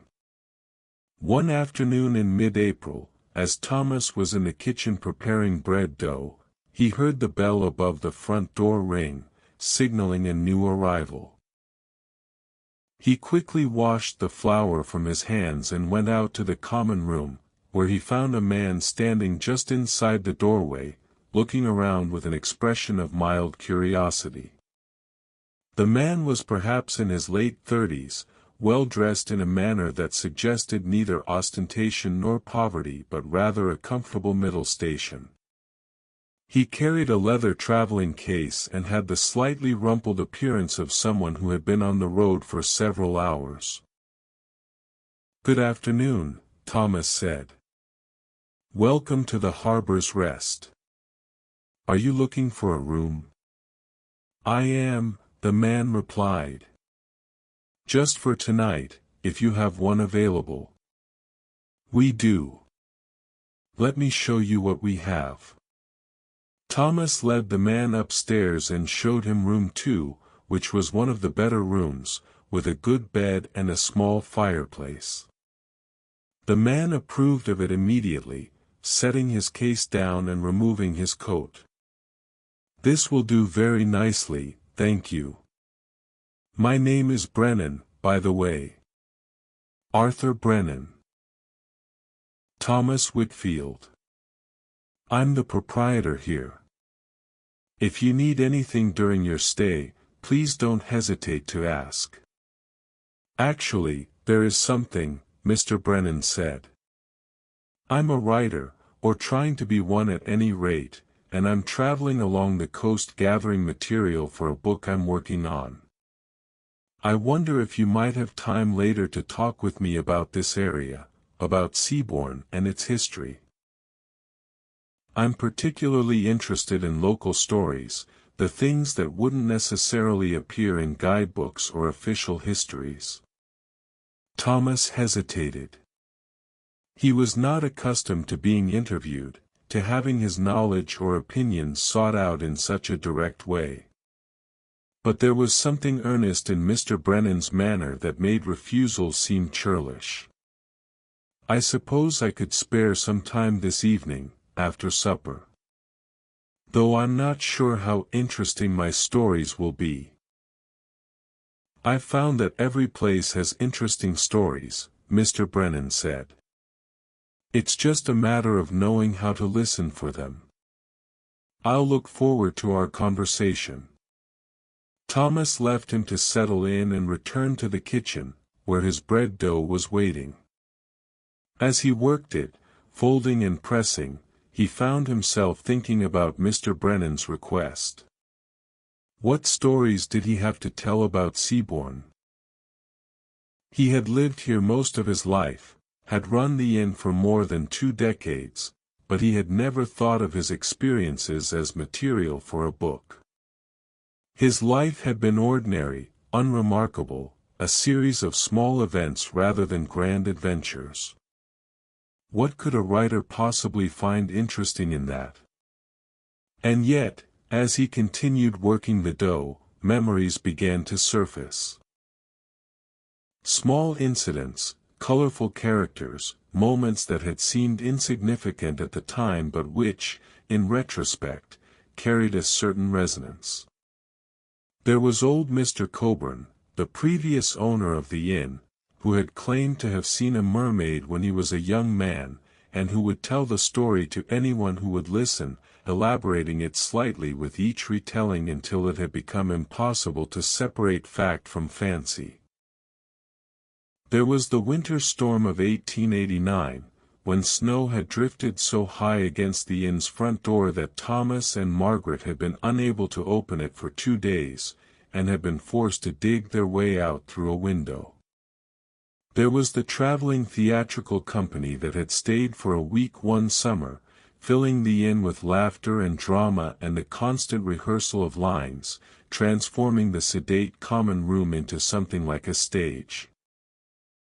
These memories and others played through Thomas's mind as he worked, and he began to think that perhaps he did have stories worth telling after all. Not grand stories, not the sort that changed history or revealed great truths, but small stories, human-scaled stories, the kind that accumulated over a lifetime and which, taken together, created a portrait of a place and time. The afternoon passed in its usual round of duties. More guests arrived, a couple traveling to Plymouth, and Thomas saw them settled into their room. He prepared supper, a simple stew with vegetables and a bit of mutton, and bread from the dough he had made earlier.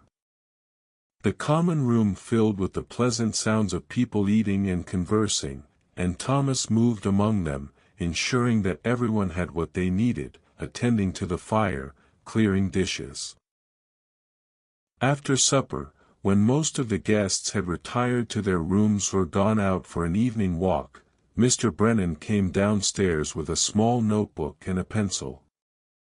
He took a seat at one of the tables near the hearth and gestured to the chair opposite. "Would you join me, Mr. Whitfield?" Thomas sat, feeling slightly self-conscious but also curious about what the writer wanted to know. Mr. Brennan opened his notebook and glanced at a few pages that were already filled with cramped handwriting. "I should explain what I'm doing," he said.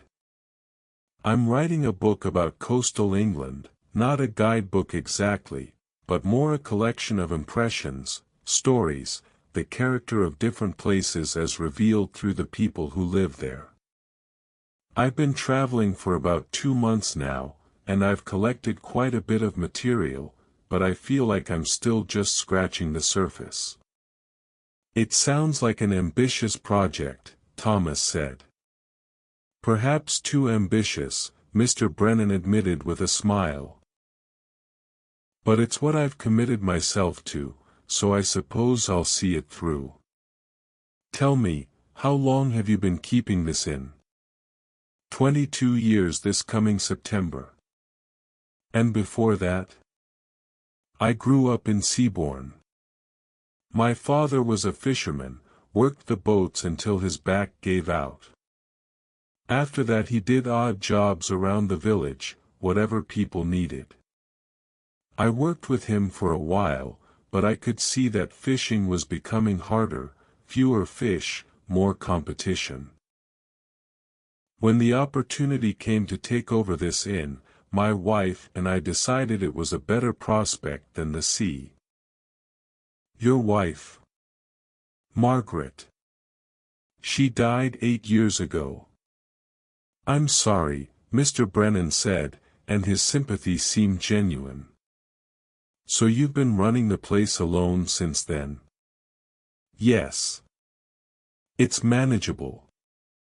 The inn isn't large, and I've learned to be efficient."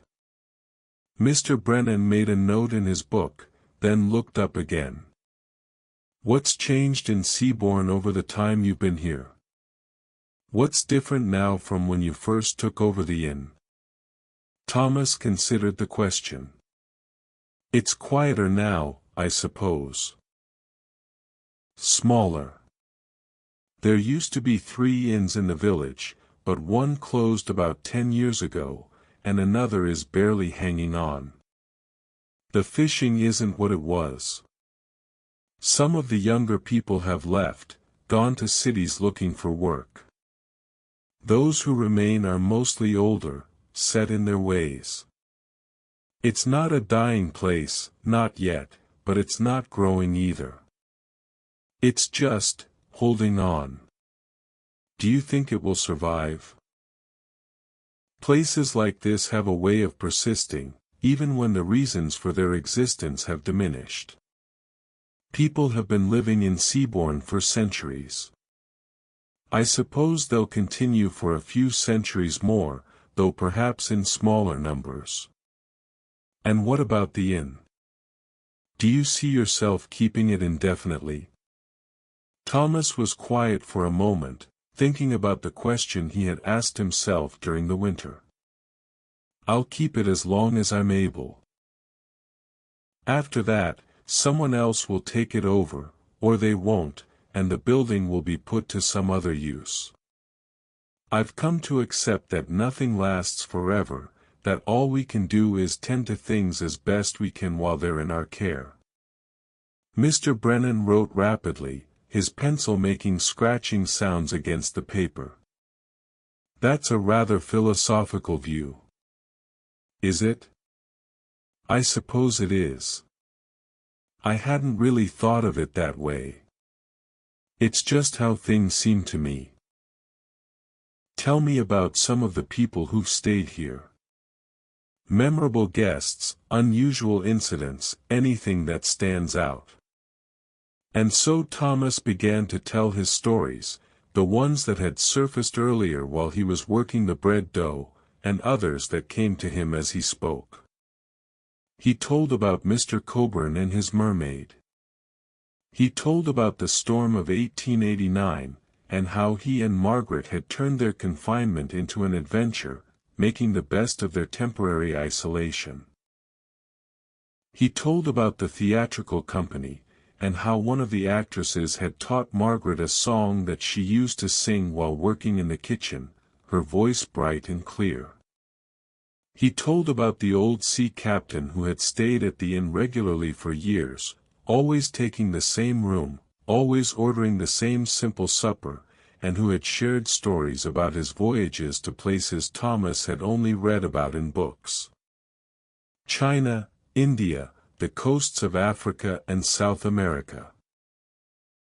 The captain had made these distant places real in a way that no book could, describing not just the landscapes but the people, the smells, the particular quality of light in different latitudes. He told about a young couple who had eloped and stayed at the inn on their wedding night, both of them radiating a happiness so complete that it had seemed to fill the entire common room. And he told about another couple, much older, who had stayed during their final journey together, the husband dying and the wife staying on for a few more days, sitting by the fire and holding conversations with her absent partner as though he were still there. As Thomas spoke, he found himself surprised by how much he remembered, by the richness of detail that emerged once he allowed himself to delve into these memories. Names and faces that he had thought forgotten revealed themselves fully formed. Conversations that he had not recalled in years played out again in his mind with startling clarity. It was as though his life at the inn had been carefully archived in some deep recess of memory, waiting only to be accessed. Mr. Brennan listened intently, occasionally asking questions, requesting clarification or additional detail. His pencil moved constantly across the pages of his notebook, capturing what Thomas said in a shorthand that Thomas could not read but which seemed to satisfy the writer. As the evening wore on, as the fire burned lower and the common room grew quieter, the conversation took on an almost intimate quality, two men sharing stories and reflections with the ease that sometimes arises between strangers who know they will likely never meet again. At last, near 10 o'clock, Mr. Brennan closed his notebook and set down his pencil. "Thank you, Mr. Whitfield. This has been extraordinarily helpful. You've given me a sense of this place that I couldn't have gotten any other way." "I'm glad I could help," Thomas said. "Though I'm still not sure how interesting any of that will be to readers." "You'd be surprised," Mr. Brennan said. People want to know about lives like yours, about places like this. Not everyone can have grand adventures or dramatic stories. Most of life is ordinary, and there's a hunger to see that ordinariness represented truthfully, to be shown that quiet lives have value and meaning. Thomas felt something shift inside him at these words, a recognition of something he had been groping toward during the winter but had not quite been able to articulate. His life was ordinary, his work unremarkable by most standards, and yet it had value. Not because it was exceptional, but precisely because it was not. Because it represented a kind of faithfulness to the small and necessary, a commitment to doing well the things that needed doing, without seeking recognition or reward beyond the satisfaction of the work itself. "I hope your book does well," Thomas said. "I'd like to read it when it's finished, to see how you've portrayed all this." "I'll make sure you get a copy," Mr. Brennan promised. "Though I should warn you, it will likely be a year or more before it's published. These things take time." They parted then, Mr. Brennan retiring to his room and Thomas remaining in the common room to complete his nightly tasks. As he banked the fire and extinguished the lamps, he felt a quiet satisfaction that had less to do with the completion of the day's work and more with the conversation he had just had. Something about the act of telling his stories, of having them received by someone who valued them, had given him a new appreciation for his own life. He had been the keeper of these memories, these small histories, and in sharing them he had passed them on, ensured that they would exist in some form beyond his own recollection. He climbed the stairs to his room, moving slowly, his body tired but his mind alert and active. As he prepared for bed, he found himself thinking about Margaret, wishing she could have been part of the conversation with Mr. Brennan. She had been the better storyteller, the one who could take a simple incident and turn it into something memorable through her telling. He could almost hear her voice, adding details he had forgotten, correcting his version of events, laughing at the parts that were funny and growing quiet at the parts that were sad. He lay in bed, looking up at the dark ceiling, and spoke softly into the silence. "I told our stories tonight, love. About the storm, and the theatrical company, and some of the guests we had over the years. I think I did them justice, though you would have done better." There was no answer, of course. There never was. But somehow, saying the words aloud made him feel less alone, made Margaret's absence a little less absolute. He closed his eyes and let sleep come, drifting off with the memory of her voice still echoing faintly in his mind. The next morning, Mr. Brennan departed early, thanking Thomas once more for his hospitality and his stories. Thomas watched him walk down the lane, his traveling case in hand, and wondered whether he would ever actually see the finished book. Publishers were uncertain things, he had heard, and many books that were written never found their way into print. But whether the book was published or not, the conversation had given Thomas something valuable, a renewed sense of the worth of his own experience, his own quiet persistence in this place. The days continued their steady progression toward summer. April gave way to May, and the countryside around Seabourn transformed from the bare browns and grays of winter to the lush greens of late spring. Flowers bloomed in the gardens of the village, in window boxes and along garden paths. The trees filled out with new leaves, creating canopies of shade along the lane. Birds sang from morning till evening, their calls complex and urgent with the business of nesting and raising young. The inn remained busy, a steady flow of guests passing through. Thomas attended to them all with his characteristic care, but now with an added dimension of attention, a recognition that each person who stayed, however briefly, was contributing to the ongoing story of the place. Some would be memorable, would stand out in his recollection years later. Others would fade quickly, becoming part of the undifferentiated mass of faces and names that filled the guest register. But all of them mattered, all of them were part of the larger pattern.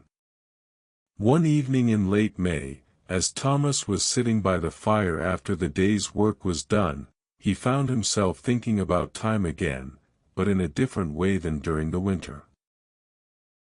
Then, he had been troubled by the sense of time passing, by the awareness of how much of his life was behind him and how little might lie ahead. But now, having moved through the spring and having paid closer attention to his days, he felt differently. Time was passing, yes, but each moment contained within it a fullness that made its passage less troubling. He was not racing toward some distant goal, not trying to accumulate achievements or make a mark. He was simply here, doing his work, attending to what was in front of him. And that was enough. The fire crackled softly, sending small sparks up the chimney. Outside, the evening was mild, the sky still holding some light though the sun had set an hour ago. From somewhere in the village came the sound of laughter, children playing some game before being called in for bed. A dog barked once, twice, then fell silent. The sea, distant but present, continued its eternal conversation with the shore. Thomas sat, his hands folded in his lap, and felt a deep sense of contentment. Not the contentment of having arrived somewhere, but the contentment of being fully present to where he was. The harbor's rest, with all its modest simplicity, was home. Not just the building, but the work, the rhythms, the small acts of care that filled his days. This was his life, and it was good. The clock struck 9, its chimes marking another hour past. Thomas stirred, rose from his chair, and began his evening rounds. Checking doors, adjusting the fire, ensuring that all was secure and ready for the night. It was work he had done thousands of times, and would do thousands more if he was granted the time. And in the doing, in the careful attention to detail, in the quiet faithfulness to what needed doing, he found his purpose, his peace, his place in the world. The night settled over Seabourn, over the inn, over Thomas himself. And all was well. The rhythm of the inn's life moved forward through the remaining weeks of spring and into early summer.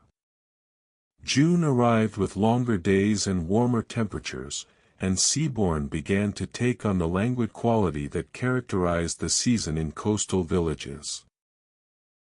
The sea sparkled under the stronger sun, and the harbor filled with fishing boats making their daily runs, their white sails visible from the inn's upper windows. The air carried the mingled scents of salt water, wildflowers from the surrounding fields, and the occasional drift of wood smoke from chimneys that still required fire for cooking, if not for warmth. Thomas found that the summer work had its own particular character, different from the demands of other seasons. The guests who came now were more likely to linger, to spend several days rather than a single night, and many of them were families taking holiday by the sea. Children's voices became a regular feature of the inn's soundscape, their laughter and occasional squabbles adding a liveliness that was both charming and occasionally exhausting. Thomas, who had no children of his own, discovered that he enjoyed their presence more than he had anticipated. There was something refreshing in their unguarded enthusiasm, their ability to find interest in the smallest things, the way a titapool or a sailing ship in the distance could become the focus of complete attention. One family in particular stayed for nearly a week in early June, occupying 2 of the rooms on the first floor. The parents, Mr. and Mrs. Ashford, were from Bristol, and they had brought their 3 children, ranging in age from perhaps 6 to 12, to spend time by the sea. The father was a man of business, something to do with manufacturing, and he carried with him even on holiday a certain restless energy, as though he were unaccustomed to stillness. The mother was quieter, watchful, and Thomas observed how she managed the children with a mixture of firmness and affection, allowing them freedom while maintaining boundaries. The children themselves were distinct personalities. The oldest, a girl named Alice, had a serious demeanor and could often be found reading in the corners of the common room, lost in whatever book she had brought with her. The middle child, a boy named Henry, was perpetually in motion, running up and down the stairs, exploring every corner of the inn and the surrounding area, returning with reports of discoveries that seemed momentous to him but which were often simply rocks or shells or interesting pieces of driftwood. The youngest, another boy named Christopher, was shy and clung to his mother's skirts, venturing out only gradually as the days passed and the inn became familiar territory. Thomas found himself drawn into their orbit more than he usually was with guests. Perhaps it was the length of their stay, or perhaps it was something about the family dynamic that reminded him of what he had never had, the life he and Margaret might have lived if circumstances had been different. Whatever the reason, he took particular care with them, ensuring that their rooms were always comfortable, that meals appeared on time, that the children had small treats now and then, a biscuit or a piece of fruit offered without fanfare. One afternoon, he found young Henry in the stable, examining the tack that hung on the walls with intense interest. "Do you ride, Mr. Whitfield?" the boy asked when he noticed Thomas watching from the doorway. "Not much anymore," Thomas said. "Though I used to, when I was younger. The inn doesn't keep horses regularly, but I know my way around them well enough." "I've never ridden," Henry said, a note of longing in his voice. "Father says perhaps when I'm older. But I should like to try now." "It takes practice," Thomas said. "And a good teacher. But if you're patient and willing to learn, there's no reason you couldn't ride." Henry ran his hand along the smooth leather of a bridle. "What's it like?" "Riding, I mean." Thomas thought about how to answer. "It's a kind of partnership, I suppose. The horse does most of the work, but you have to communicate with it, let it know what you want. And you have to trust it, to understand that it sees and knows things you don't. A good horse will keep you safe if you let it." "That sounds wonderful," Henry said, his eyes bright with imagination. They talked for a while longer, about horses and about other things, the easy conversation of a curious child and an adult who was willing to engage with that curiosity. Thomas found himself enjoying it, the way Henry's questions opened up topics he hadn't considered in years, forcing him to articulate knowledge that had become so automatic he had stopped thinking about it consciously. When Henry finally ran off to find his siblings, Thomas remained in the stable for a few minutes, leaning against the doorframe and looking out at the lane. The afternoon was warm and still, the kind of day when time seemed to slow almost to a stop. He thought about the conversation, about Henry's eagerness to learn, to experience new things, and he felt a pang of something that might have been wistfulness.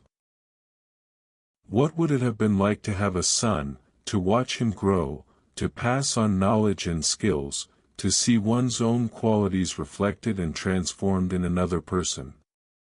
But the thought, which once might have led to a spiral of regret, now simply passed through him and dissipated. He had the life he had, not the life he might have imagined. And there was Henry, and children like him, who passed through the inn and took something from their time here, even if it was just a conversation in a stable or a biscuit offered at the right moment. Perhaps that was enough. Perhaps it was more than enough. The days with the Ashford family continued in much the same way. Thomas observed them from a respectful distance, noting the small dramas and reconciliations that make up family life. Mr. Ashford slowly relaxed as the days passed, his restless energy giving way to a more contemplative mood.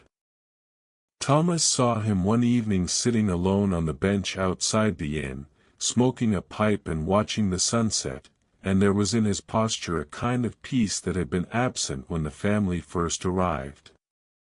Mrs. Ashford too seemed to shed some burden, her watchfulness easing as she realized that the children were safe here, that the inn and its surroundings posed no hidden dangers. She began to take time for herself, sitting in the common room with a bit of embroidery, her hands moving in steady rhythm while the children played within sight but not underfoot. Alice, the oldest daughter, sought Thomas out one morning as he was tending to some paperwork at his desk. She approached shyly, holding her current book. "Mr. Whitfield, might I ask you something?" "Of course," Thomas said, setting down his pen. "I've been reading about the history of this area, and it mentioned smugglers. Were there really smugglers in Seabourne?" Thomas smiled. "Oh yes, quite a few, though that was before my time. My grandfather used to tell stories about them, though how much was true and how much was embellishment, I couldn't say. It was common practice along this whole stretch of coast, bringing in goods without paying the customs duty. Brandy mostly, and tea, silk, things that were heavily taxed." "Did they hide things here? In this inn?" "Not that I know of, though it's possible. Many of the older buildings along the coast had hiding places, false walls or cellars with secret entrances. But if this inn had such a place, the secret died with Mr. Coburn, the previous owner." Alice's eyes shone with the romance of it. "I should like to find a secret room." "You're welcome to look," Thomas said, amused. "Though I've lived here 22 years and never found one." She thanked him and went off to search, and Thomas watched her go with a mixture of amusement and affection. The inn had no secret rooms, he was quite certain, but the looking would occupy her happily, and there was no harm in it. Youth needed its mysteries and adventures, even small domestic ones. On the family's final evening, as they were preparing to depart the next morning, Mr. Ashford sought out Thomas. They stood together in the common room, which was quiet, the children already in bed and Mrs. Ashford reading upstairs. "I wanted to thank you," Mr. Ashford said. "Not just for the accommodation, which has been perfectly adequate, but for— I don't quite know how to put it. For the atmosphere of this place, I suppose. It's given us something we didn't know we needed." "I'm glad you've enjoyed your stay," Thomas said. "It's more than enjoyment."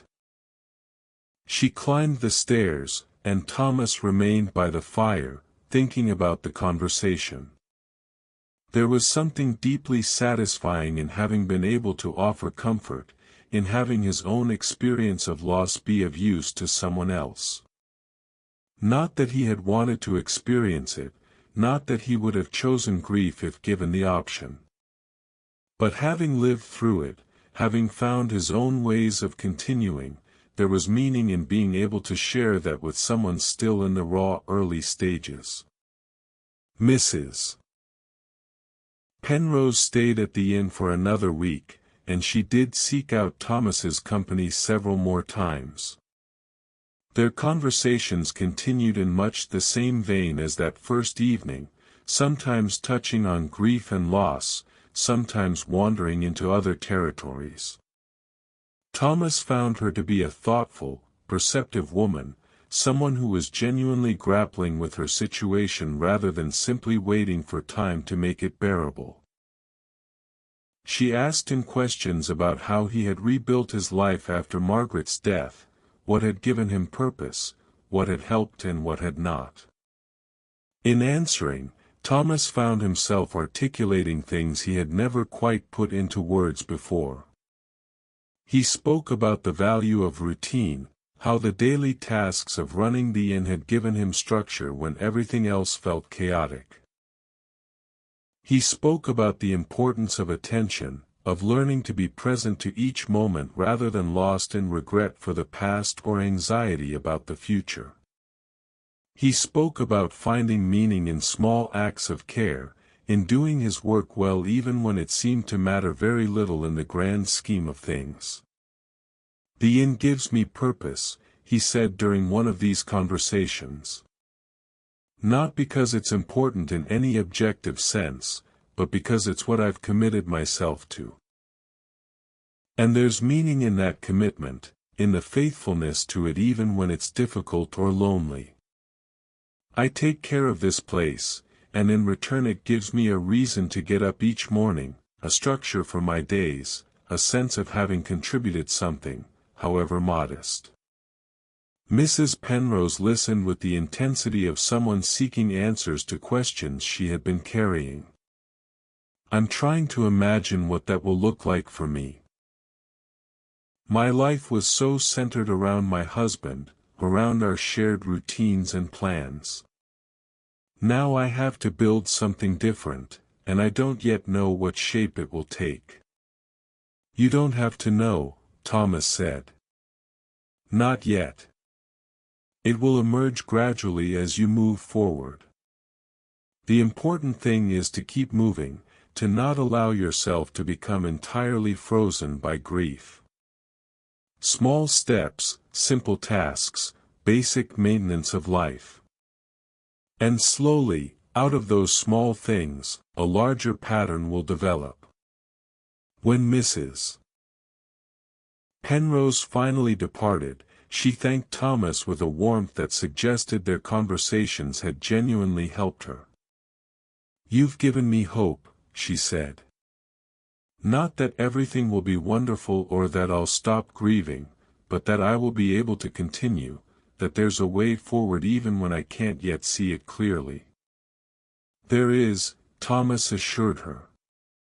"And you'll find it. It may not be the path you would have chosen, but it will be a path nonetheless." He watched her carriage disappear down the lane, and then turned back to the work of the day. The room she had occupied needed to be cleaned and prepared for the next guest. The cycle continued, as it always did, one person's story ending at the inn while another's was just beginning. As summer reached its height in August, the rhythm of the inn's life achieved a kind of zenith. Every room was occupied nearly every night, meals were served in continuous shifts, and Thomas found himself working from before dawn until well after dark. It was exhausting work, but he discovered that his practice of attention sustained him even through the most demanding days. By staying present to each task, by not allowing his mind to race ahead to all that still needed doing, he found that he could move through the work without becoming overwhelmed. There were moments of grace scattered throughout these busy weeks. A child's delighted laugh at discovering a hermit crab in a tide-pool. An elderly couple celebrating their 50th anniversary with a quiet dinner in the common room, their hands clasped across the table in a gesture that spoke of decades of shared life. A young man proposing to his sweetheart on the cliff path, both of them returning to the inn afterwards radiant with happiness. A family singing together in the evening, simple folk songs that drew others to join in, creating an impromptu gathering that lasted until the children grew too tired to keep their eyes open. Thomas witnessed all of this, not as an active participant but as a quiet presence, the keeper of the space where these moments occurred. And he found satisfaction in that role, in being the one who ensured that the rooms were clean, the meals prepared, the fires tended, the basic infrastructure of comfort and safety maintained so that others could have their experiences, their celebrations, their moments of connection. One particularly hot afternoon in mid-August, when the sun beat down with an intensity that made even the lightest work seem arduous, Thomas found himself alone in the common room during a rare lull. All the guests were out, some at the beach, others exploring the village or walking the coastal paths. He sat in his chair by the empty hearth, no fire needed on such a day, and allowed himself simply to rest. The room was warm, almost uncomfortably so, but a breeze came through the open windows carrying the scent of salt and wild thyme from the cliffs. He could hear the distant cries of gulls, the faint sound of children playing somewhere in the village, the ever-present whisper of the sea.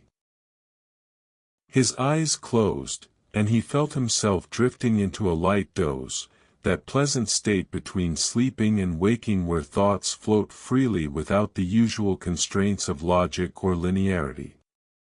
In this floating state, he found himself thinking about his life as a whole, seeing it not as a series of discrete events but as a single flowing stream. The boy he had been, growing up in Seabourn, learning his father's trade, helping with the boats. The young man who had met Margaret and fallen in love with her quiet strength and quick laughter. The husband and innkeeper, building a life together, day by day, year by year.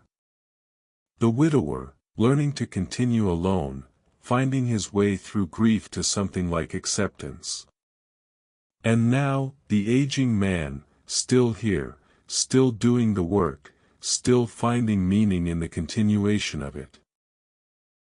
All of these versions of himself existing simultaneously in memory, each one informing the others, creating a complex layered identity that was both continuous and constantly changing. He was not the same person he had been at 20, or 30, or 40. And yet there was a thread of selfhood that ran through all these versions, something essential that persisted even as everything else changed. What was that essential thing? Thomas found himself wondering. What was the core of who he was, stripped of circumstances and roles and relationships? He thought perhaps it was something like a quality of attention, a way of being present to life that had characterized him even as a child. A tendency to notice things, to attend to details, to care about the small stuff as much as the large. This had made him a good fisherman's son, quick to see changes in weather or water that signaled danger or opportunity. It had made him a good husband, attuned to Margaret's moods and needs.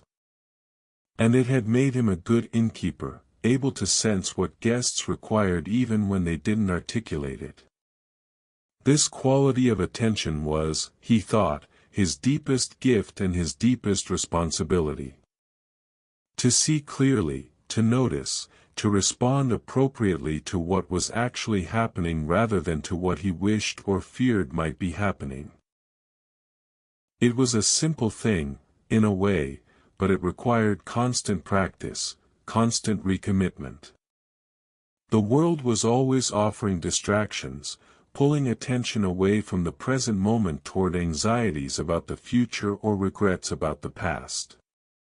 Staying present required effort, required choosing again and again to come back to what was actually here, actually now. And yet, when he managed it, when he succeeded in being fully present, life revealed a richness that was otherwise missed. The ordinary became extraordinary, not through any change in circumstances but through the quality of awareness brought to it. A simple meal tasted better when truly tasted. A fire burned more beautifully when truly seen. A conversation went deeper when truly heard. This was what he had been learning, what he continued to learn, this art of presence that transformed everything while changing nothing. Thomas opened his eyes, emerging from his doze with a sense of clarity. The room was the same, warm and quiet and familiar. The afternoon was the same, hot and still. But something in him felt settled, as though a question he hadn't known he was asking had been answered. He rose from the chair, stretched, and returned to his work. There were vegetables to prepare for the evening meal, rooms to check, 100 small tasks waiting. And he moved into them with a renewed sense of purpose, attending to each one fully, finding in their performance not just duty but a kind of meditation, a practice of presence that was both the work itself and something larger than the work. The summer days continued their slow progression toward autumn, and Thomas continued with them, present and attentive, tending the harbor's rest and all who came to it with the quiet, faithful care that had become the signature of his life. The late summer brought with it a subtle shift in the quality of light and air that signaled the approaching transition to autumn, even though the days remained warm and the sky mostly clear. The sun, which had climbed so high during June and July, now traced a slightly lower arc across the sky, and the evenings began to arrive a few minutes earlier each day. The wildflowers that had bloomed so profusely in July were fading, their petals scattered by wind and weather, replaced by the seed heads and dried stalks that marked the end of their cycle. The birds, too, seemed different, their songs less insistent, as though they had completed the urgent business of breeding and were now preparing for the migrations and hardships that lay ahead. Thomas noticed these changes with the attentiveness that had become habitual, seeing in them the familiar pattern of the seasons turning. He had lived through this transition more than 50 times, and yet each year it felt both familiar and new, the particulars of each season's end being distinct even as the general pattern remained constant. There was a kind of comfort in this predictability, in knowing that however hot the summer or cold the winter, the cycle would continue, the seasons would turn, and life would persist in its ancient rhythms. The character of the guests shifted as August moved into September.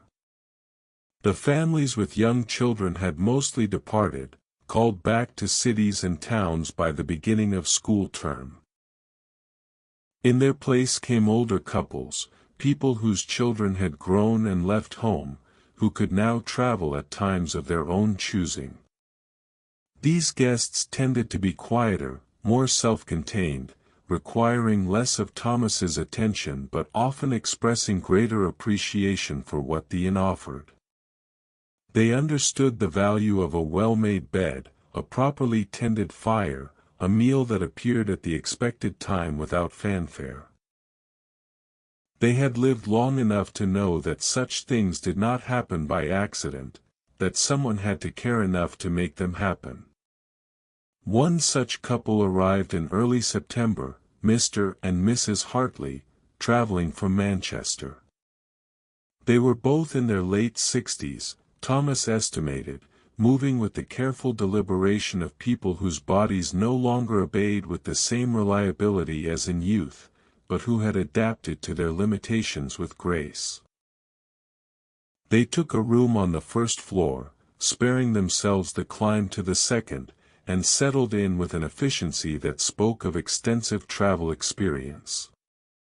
Over the course of their first few days, Thomas observed them establishing their own rhythms.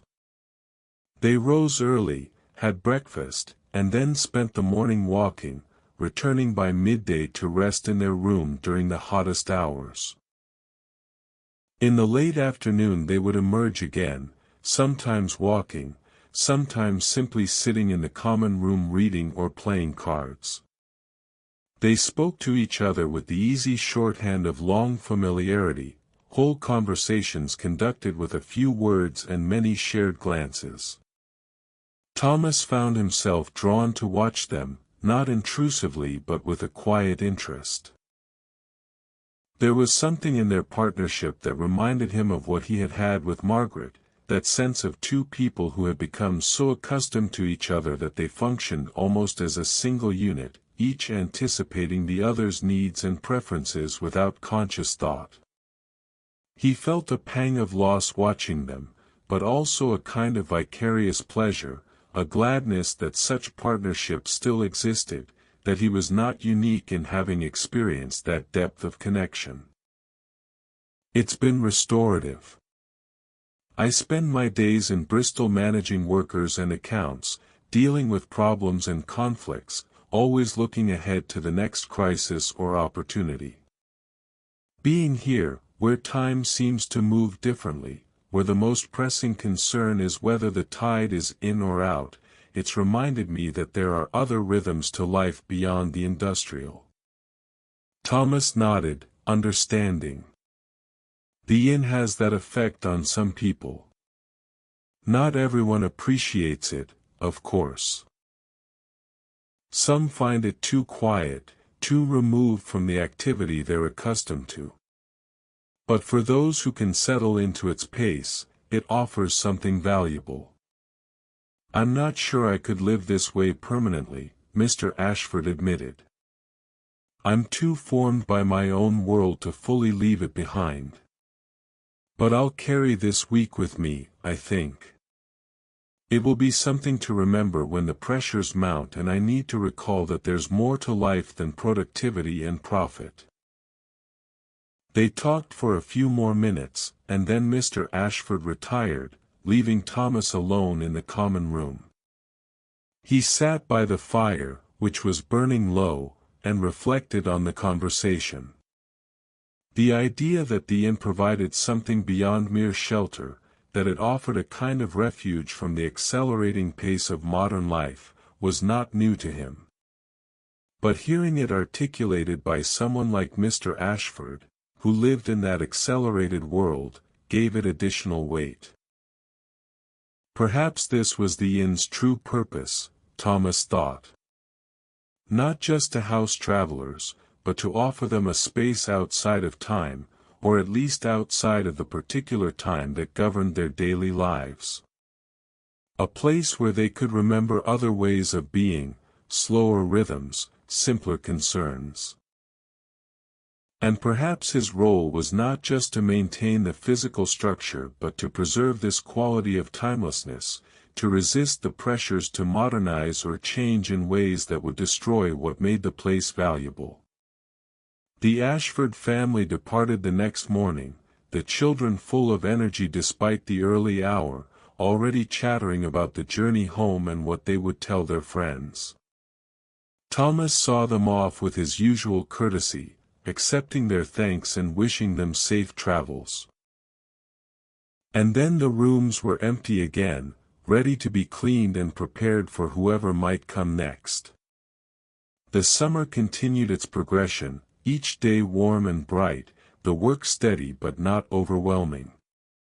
Thomas fell into the deepened rhythm of attention that he had been cultivating since winter, and he found that it sustained him even through the busier periods.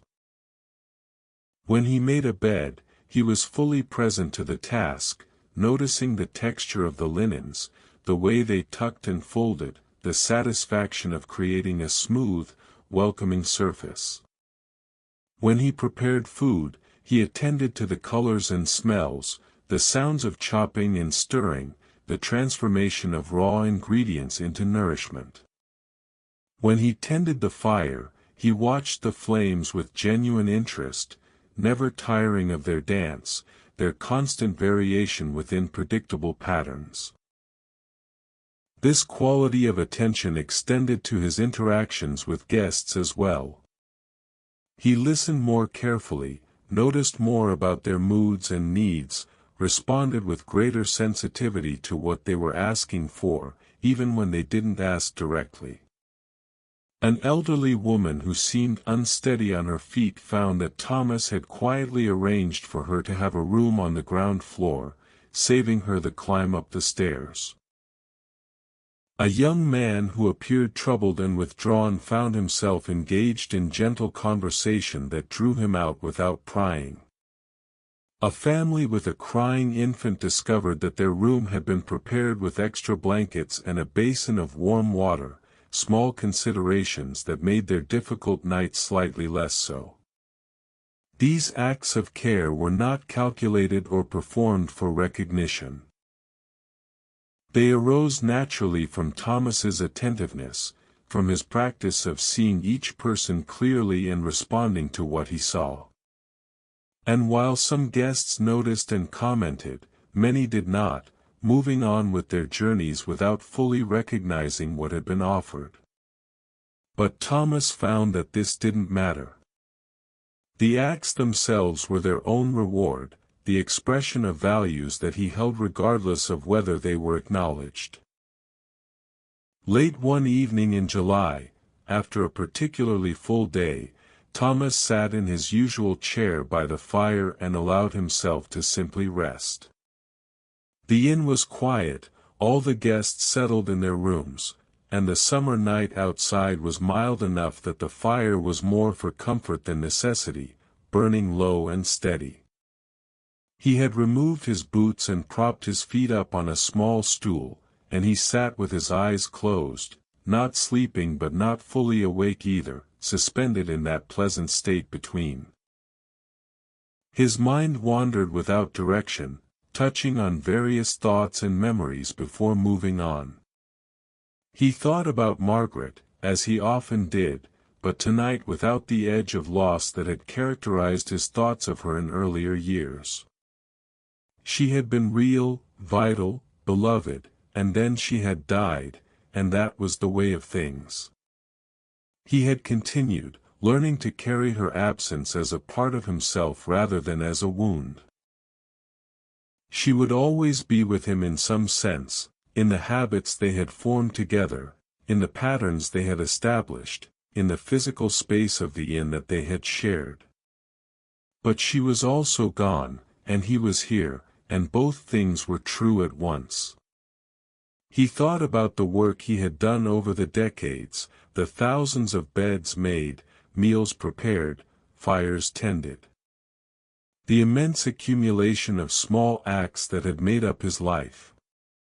Seen individually, each act was trivial, barely worth noticing.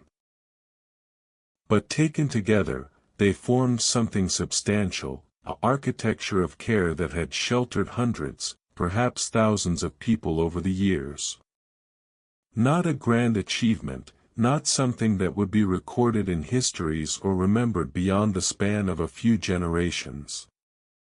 But real nonetheless, valuable nonetheless.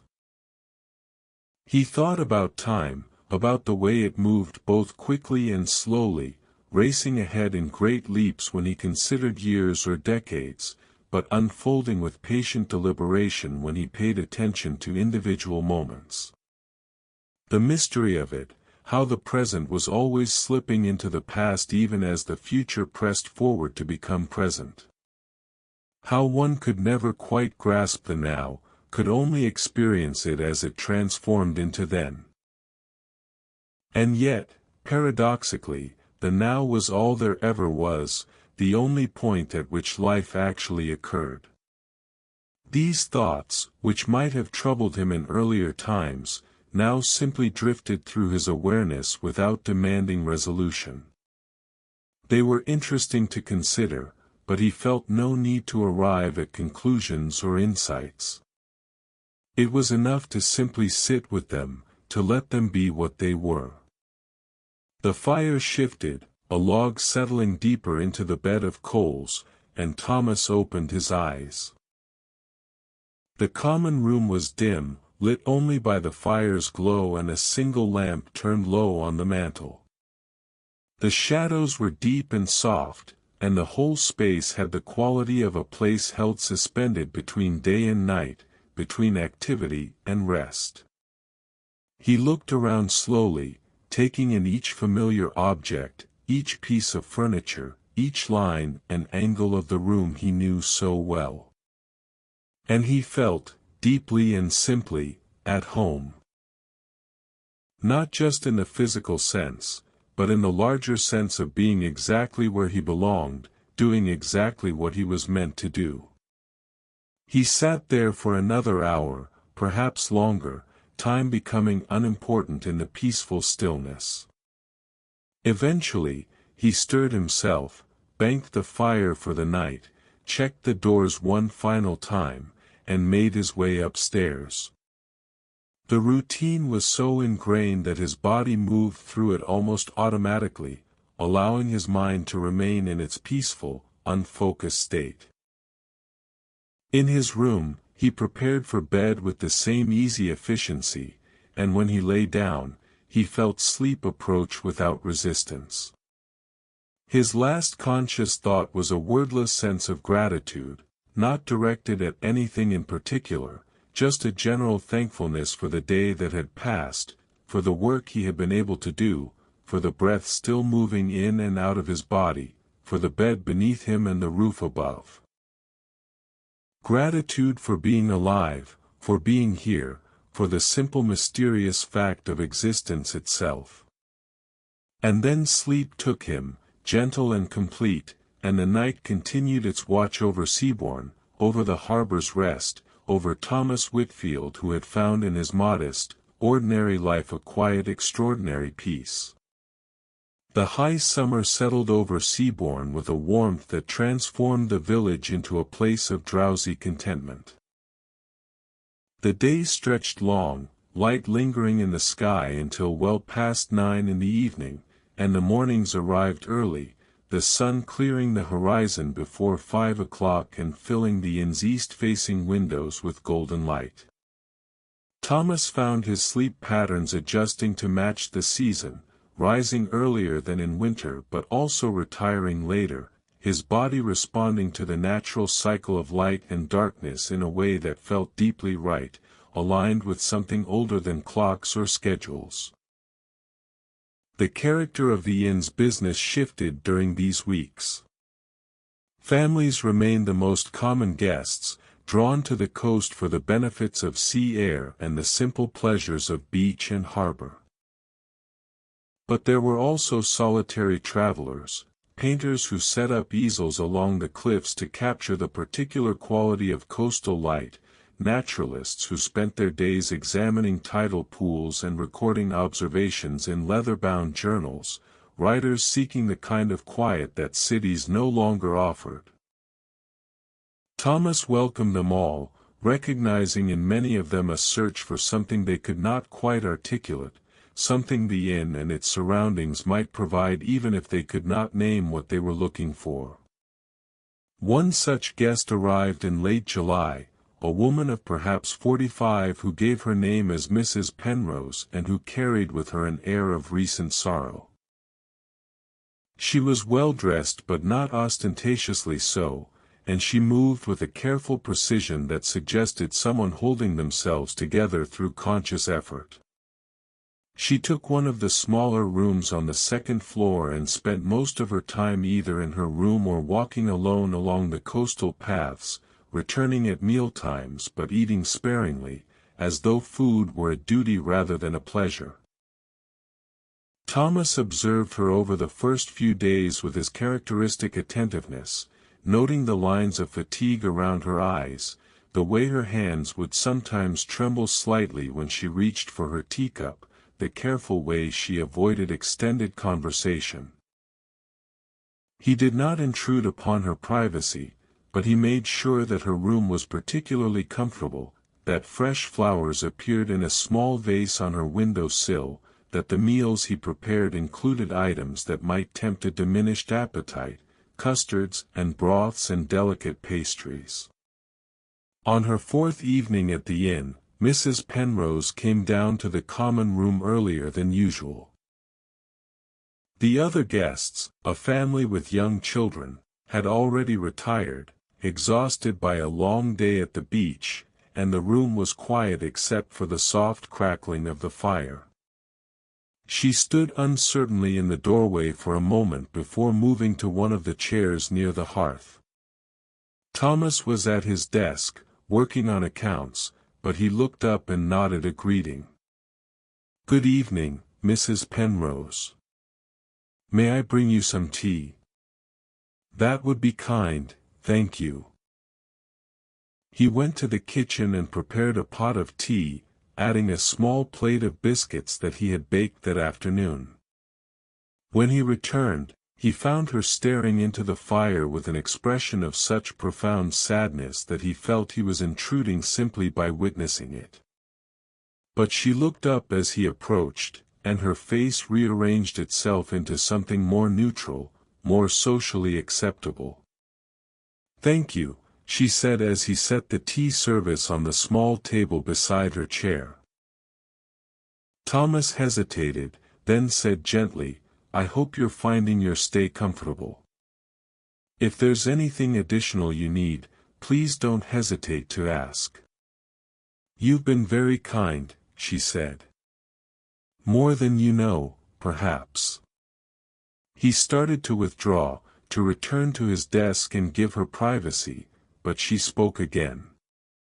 "Mr. Whitfield, would you mind if I asked you something?" "Of course not." She gestured to the other chair near the fire, and he sat, sensing that she needed to talk and had chosen him as someone safe to talk to, perhaps precisely because he was a stranger, someone she would not have to face again after she left. "How does one bear it?" she asked after a moment. "When everything familiar is suddenly gone, and you're left in a world that looks the same but feels entirely different. How do you continue?" Thomas understood immediately that she was speaking of loss, though he did not know the particulars. "You're grieving," he said quietly. It was not a question. "My husband died 3 months ago. Suddenly, without warning. He was well one day, gone the next. The doctor said it was his heart, but that tells me nothing really. Only that he stopped, and I continued, and now I'm in this impossible situation of being alive when part of me died with him." Thomas was quiet for a moment, feeling the weight of her words, the raw truth of them. "My wife died 8 years ago," he said. "I won't tell you that I know exactly what you're feeling, because each loss is particular, each grief its own.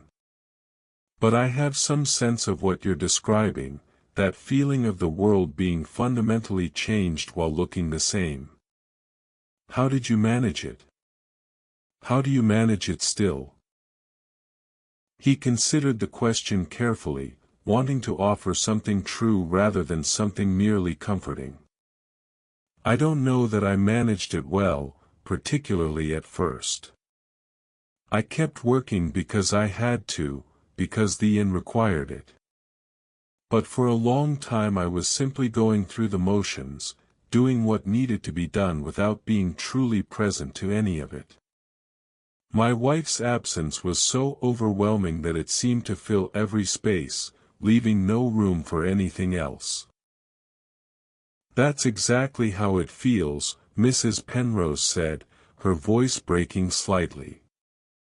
"As though his absence is more present than anything else." "Yes. And I can't tell you when that changed, because it wasn't a single moment but a gradual shift. The absence didn't go away, didn't become less real. But slowly, very slowly, it became something I was carrying rather than something that was carrying me. Does that make sense? I think so. Or I hope so. At present I can't imagine ever feeling anything but this weight. You will, though. Not because the grief ends or because you stop loving him, but because the human capacity to continue is stronger than we think. You'll find yourself having moments where you forget, where you're caught up in something else and the absence recedes for just a bit. And at first those moments will feel like betrayals, as though you're being disloyal by not grieving constantly. But gradually you'll come to see them as gifts, small respites that allow you to gather strength. Mrs. Penrose wiped at her eyes with a handkerchief she had pulled from her sleeve. People keep telling me that time heals, that it will get easier. But that feels false, or at least incomplete. I don't want it to get easier, not if that means forgetting him or moving on as though he never existed. Time doesn't heal, Thomas said. That's not quite the right word for it. But time does change things, transforms them. The grief becomes something you know how to hold, rather than something that overwhelms you. And you don't forget, you don't move on in the sense of leaving him behind. He becomes part of who you are, part of the fabric of your life even in his absence. I still think about my wife every day, still have conversations with her in my head, still make decisions based on what I think she would have wanted or approved of.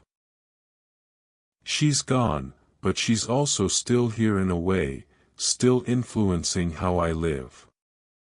They sat in silence for a while, the fire providing a focal point that made the silence companionable rather than awkward.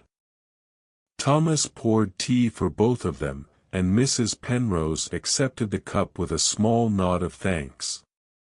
She sipped it slowly, seeming to gather herself. I came here thinking I needed solitude, she said after a time. My family and friends have been so kind, but their kindness feels suffocating sometimes. Everyone wants to help, to fix things, to make me feel better. But there's no fixing this, no making it better. I just needed to be somewhere where no one knew me, where I could simply exist without having to perform normalcy for anyone's benefit. And has it helped? Being here? She considered the question. Yes, I think it has. The quiet has been good. And walking along the cliffs, looking out at the sea, there's something about the vastness of it that puts my own grief in perspective. Not in a way that diminishes it, but in a way that reminds me that I'm not the first person to experience this, that loss is as old as life itself. The sea was here long before any of us, and it will be here long after. There's something oddly comforting in that permanence. Thomas nodded. I've always felt that about the sea. It's indifferent, which can seem cruel, but there's also a kind of honesty to its indifference. It doesn't pretend to care, doesn't offer false comfort. It simply is, continuing its rhythms regardless of human joy or suffering. Exactly. She looked at him with an expression of gratitude. Thank you for understanding. And for sharing your own experience. It helps, knowing that someone else has walked this path and survived it. You will survive it, Thomas said with quiet certainty. I can't tell you how or when you'll feel whole again, or even if whole is the right word. But you'll continue, and eventually you'll find ways to live that honor both your loss and your own need to go on. They talked for a while longer, the conversation meandering through various topics, some related to grief and loss, others simply the ordinary exchanges of two people becoming acquainted. Thomas found himself sharing things he rarely discussed, stories about Margaret, about the early days of their marriage, about the way she had transformed the inn from a merely functional space into something warmer, more welcoming. Mrs. Penrose reciprocated with her own memories, painting a picture of her husband as a man of quiet humor and steady devotion, someone who had made her feel seen and valued in ways she had not fully appreciated until he was gone. Eventually, near 10 o'clock, Mrs. Penrose rose to retire. "Thank you, Mr. Whitfield. This conversation has meant more than you might realize. I came down tonight feeling utterly alone, and now I feel less alone, I suppose. Which is something." "I'm glad," Thomas said simply. "And if you want to talk again, I'm usually here in the evenings. I may take you up on that." On their fourth evening at the inn, Mr. Hartley approached Thomas as he was tending the fire in the common room. The evening had turned cool, a harbinger of autumn, and the fire was welcome for the first time in weeks. "Mr. Whitfield, might I have a word?" "Of course," Thomas said, setting aside the poker. "My wife and I have been talking, and we've a proposal for you. We've been coming to the coast for many years, staying in various places, and we've decided that the Harbor's Rest is the most comfortable establishment we've found. We wondered if you might consider a longer arrangement. We'd like to spend the entire autumn here, September through November, if you have the capacity for such a booking." Thomas was surprised. Extended stays of a week or more were not uncommon, but 3 months was exceptional. "That would be quite a commitment," he said carefully. "May I ask what draws you to stay so long?" Mr. Hartley glanced toward the chairs where his wife sat reading, her face serene in the lamplight. "We're at a stage of life where we're making deliberate choices about how to spend our remaining time. My wife's health has not been robust these past few years, nothing immediately concerning, but enough to remind us that we're not guaranteed endless tomorrows. We've decided to spend less time in Manchester, which we've never much cared for despite living there for 40 years, and more time in places that bring us peace. This is such a place." Thomas felt touched by the confidence, by the trust implied in sharing such personal considerations. "I would be honored to have you stay. The room you're in now would be available for the entire period, and I could offer you a reduced rate for such an extended booking." They settled the details, coming to an agreement that satisfied both parties, and Mr. Hartley rejoined his wife to share the news. Thomas watched them confer quietly, saw Mrs. Hartley's face light up with pleasure, and felt a warm satisfaction at having been able to provide what they sought. The presence of the Hartleys transformed the rhythm of the inn's autumn. With a guaranteed long-term occupancy, Thomas found himself able to plan differently, to establish a kind of domestic routine that included them as more than transient guests. They became, in a sense, residents, part of the inn's fabric in a way that short-term visitors never could be. Thomas came to know their preferences, their schedules, the small rituals that structured their days. He learned that Mrs. Hartley preferred weak tea with plenty of milk, that Mr. Hartley liked to walk before breakfast regardless of weather, that they both enjoyed sitting by the fire in the evening playing cribbage, their gentle bickering over the score a source of mutual amusement. As September progressed and the autumn established itself, Thomas found that the Hartleys' presence gave him something he had not realized he was missing, a sense of continuity and companionship that went beyond the purely professional. They were not friends exactly, the boundaries of innkeeper and guest remaining in place, but they were something more than strangers, perhaps something like friendly acquaintances who happened to share a household. Mrs. Hartley, in particular, seemed to draw Thomas into conversation more than most guests did. She had a gentle, inquiring manner that invited confidence without demanding it, and Thomas found himself sharing things with her that he rarely discussed. One afternoon, as they sat in a common room during a spell of rain that kept everyone indoors, she asked him about his decision to become an innkeeper.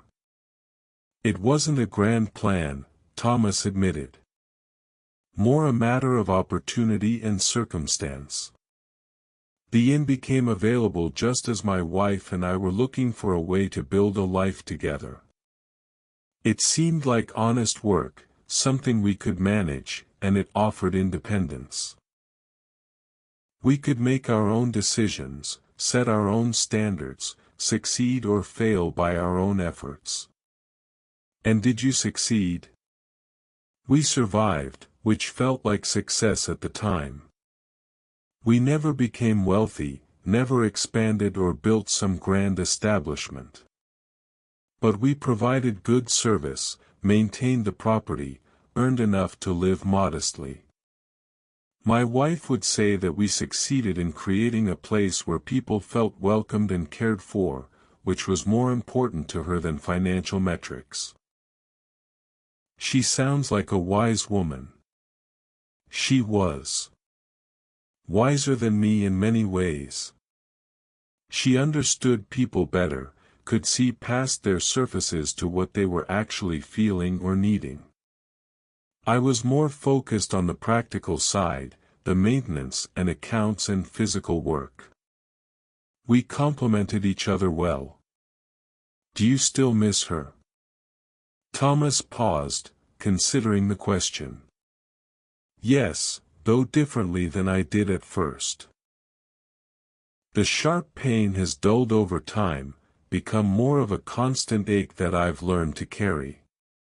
But there are still moments when something will happen, some guest will say something or I'll see something that I know would have delighted her, and the loss feels fresh again. Not overwhelming the way it once was, but still real. Mrs. Hartley nodded with understanding. Loss never entirely leaves us, does it? We simply learn to make room for it, to incorporate it into who we become. That's well put, Thomas said. Yes, exactly that. They sat in companionable silence for a while, listening to the rain against the windows, the fire crackling softly in the grate. Outside, the world was gray and wet, but inside the common room was warm and dry, a refuge against the weather. Thomas felt grateful for the conversation, for Mrs. Hartley's willingness to engage with topics that many people avoided, preferring to keep interactions light and superficial. As the weeks passed, Thomas found himself looking forward to his interactions with the Hartleys, to the conversations that arose naturally from their shared proximity. Mr. Hartley proved to be a thoughtful man with wide-ranging interests, happy to discuss everything from politics to philosophy to the peculiarities of bird migration patterns. Mrs. Hartley was more reserved but possessed a dry wit that emerged in unexpected moments, making observations that would catch Thomas off guard and make him laugh. The other guests who came and went during this period seemed to sense the particular quality that the Hartleys brought to the inn, and many commented on how welcoming and comfortable the place felt. Thomas understood that this was partly due to the Hartleys' presence, the way they helped create an atmosphere of civility and warmth that influenced everyone who stayed. They were unfailingly courteous to other guests, engaging them in conversation without being intrusive, creating the sense of a shared community rather than a collection of isolated individuals happening to occupy the same building. October arrived with its characteristic beauty, the landscape transforming as the leaves changed color and the light took on the golden quality particular to autumn. The air was crisp now, especially in the mornings and evenings, and Thomas found himself building fires earlier in the day and keeping them going later into the night. The work of preparing for winter began to occupy more of his time, checking the building for drafts, ensuring that shutters were sound, laying in stores of coal and candles and other necessities. One morning in mid-October, Thomas woke to find that the first frost had arrived during the night. The windows were etched with delicate patterns of ice, and the grass in the lane sparkled silver in the early light. He dressed quickly, feeling the cold even in his room, and went downstairs to light the fire. As he worked, coaxing flames from kindling, he thought about how many times he had done this exact thing, how many mornings he had knelt before this same hearth and brought warmth back to this room. Thousands of times, certainly. Perhaps tens of thousands. The number was beyond his ability to calculate, but the accumulated weight of all those individual acts felt present somehow, as though they had soaked into the stones and wood, become part of the building's essential character. When the fire was established and beginning to throw out real heat, Thomas stood and looked around the common room. The early morning light was coming through the windows, pale and tentative, illuminating dust motes that floated in the air. The room was familiar to the point of being invisible, and yet in this moment he tried to see it freshly, to notice what he usually overlooked. The particular grain of the wooden table near the window. The slight unevenness of the floor, worn down by decades of footsteps. The way the light caught the brass candlesticks on the mantel, making them glow softly. The faint smell of wood smoke and beeswax and the indefinable scent that every building acquires over time, a combination of all the people who have passed through it and all the events that have occurred within its walls. This was his place, he thought. This room, this building, this work. It had claimed him as much as he had claimed it, shaped him as much as he had shaped it. And standing there in the early morning light, with the fire crackling and the frost melting on the windows and the day stretching ahead with its familiar tasks, Thomas felt a profound sense of rightness, of being exactly where he belonged. Mr. Hartley appeared at the bottom of the stairs, wrapped in a heavy dressing gown. "Good morning, Mr. Whitfield. I thought I heard you moving about. Quite cold this morning, isn't it?" "First frost," Thomas said. "Winter making itself known." "Indeed. Though I must say, there's something invigorating about it. The air is so clear and sharp. I'm looking forward to my walk." They talked briefly about the weather, about Mr. Hartley's planned route for his morning constitutional, about small domestic matters. And then Mr. Hartley went upstairs to dress properly for his outing, and Thomas went to the kitchen to begin preparing breakfast. The rhythm of the day established itself, each task flowing naturally into the next, and Thomas moved through it all with the practiced ease of long experience and the heightened awareness that he had been cultivating all year. The fire burned steadily, warming the common room. The frost melted from the windows as the sun climbed higher. The day unfolded in its ordinary way, filled with ordinary tasks, and Thomas attended to each one with care, finding in their performance not just duty but a kind of quiet joy. This was his life, and it was enough. More than enough. It was everything. As the morning progressed into afternoon, Thomas took a break from his work to sit briefly in the window seat that looked out over the lane. The view was one he had seen countless times, but today it seemed particularly vivid, the colors of autumn bright against the blue sky, the shadows sharp and clear. He watched a bird, a thrush perhaps, hopping along the fence that bordered the lane, its movements quick and purposeful as it searched for food. He watched clouds moving slowly across the sky, their shapes constantly changing, forming and reforming in an endless dance. He watched the light shift as the sun moved, altering the appearance of everything it touched. And sitting there, watching the world outside go about its business, Thomas felt a deep contentment. Not the contentment of having achieved some goal or arrived at some destination, but the contentment of being fully present to where he was, who he was, what he was doing.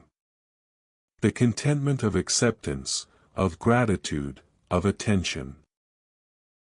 The contentment that comes from recognizing that this moment, ordinary and unremarkable as it might seem, contains within it everything necessary for a good life. Warmth, shelter, meaningful work, a measure of beauty, the simple fact of existence itself. He sat there for perhaps 10 minutes, perhaps longer, time losing its usual urgency. And then he rose and returned to his work, carrying with him the peace of that moment, allowing it to infuse the rest of his day with its quiet grace. The autumn continued its slow progression, each day a little shorter than the last, each night a little longer. The trees gradually lost their leaves, standing bare against the sky, their branches creating delicate patterns that would remain until spring brought new growth. The work of the inn continued, steady and purposeful, and Thomas continued with it, tending, maintaining, caring for the place and the people who came to it. The Hartleys remained, their presence a constant through the changing weeks, and Thomas found himself grateful for their company, for the way they had become part of the inn's life. November arrived, bringing with it the first real storms of the season, wind and rain that battered the coast and reminded everyone that winter was approaching. But inside the harbor's rest, the fires burned warmly, the lamps glowed steadily, and life went on in its quiet, persistent way. Thomas tended his inn, the Hartleys enjoyed their extended stay, and the days passed one after another, each one precious, each one enough.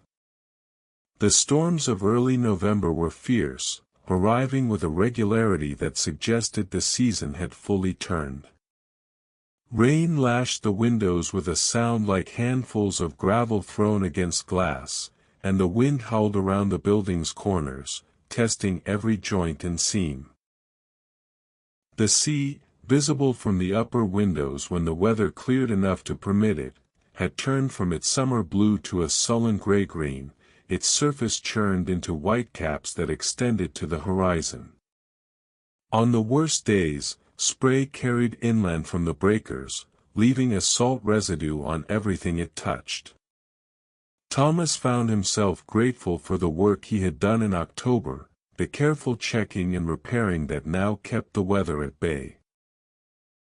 The shutters held firm, the roof did not leak, the doors remained snug in their frames. Inside, the inn was dry and warm, a stark contrast to the violence outside.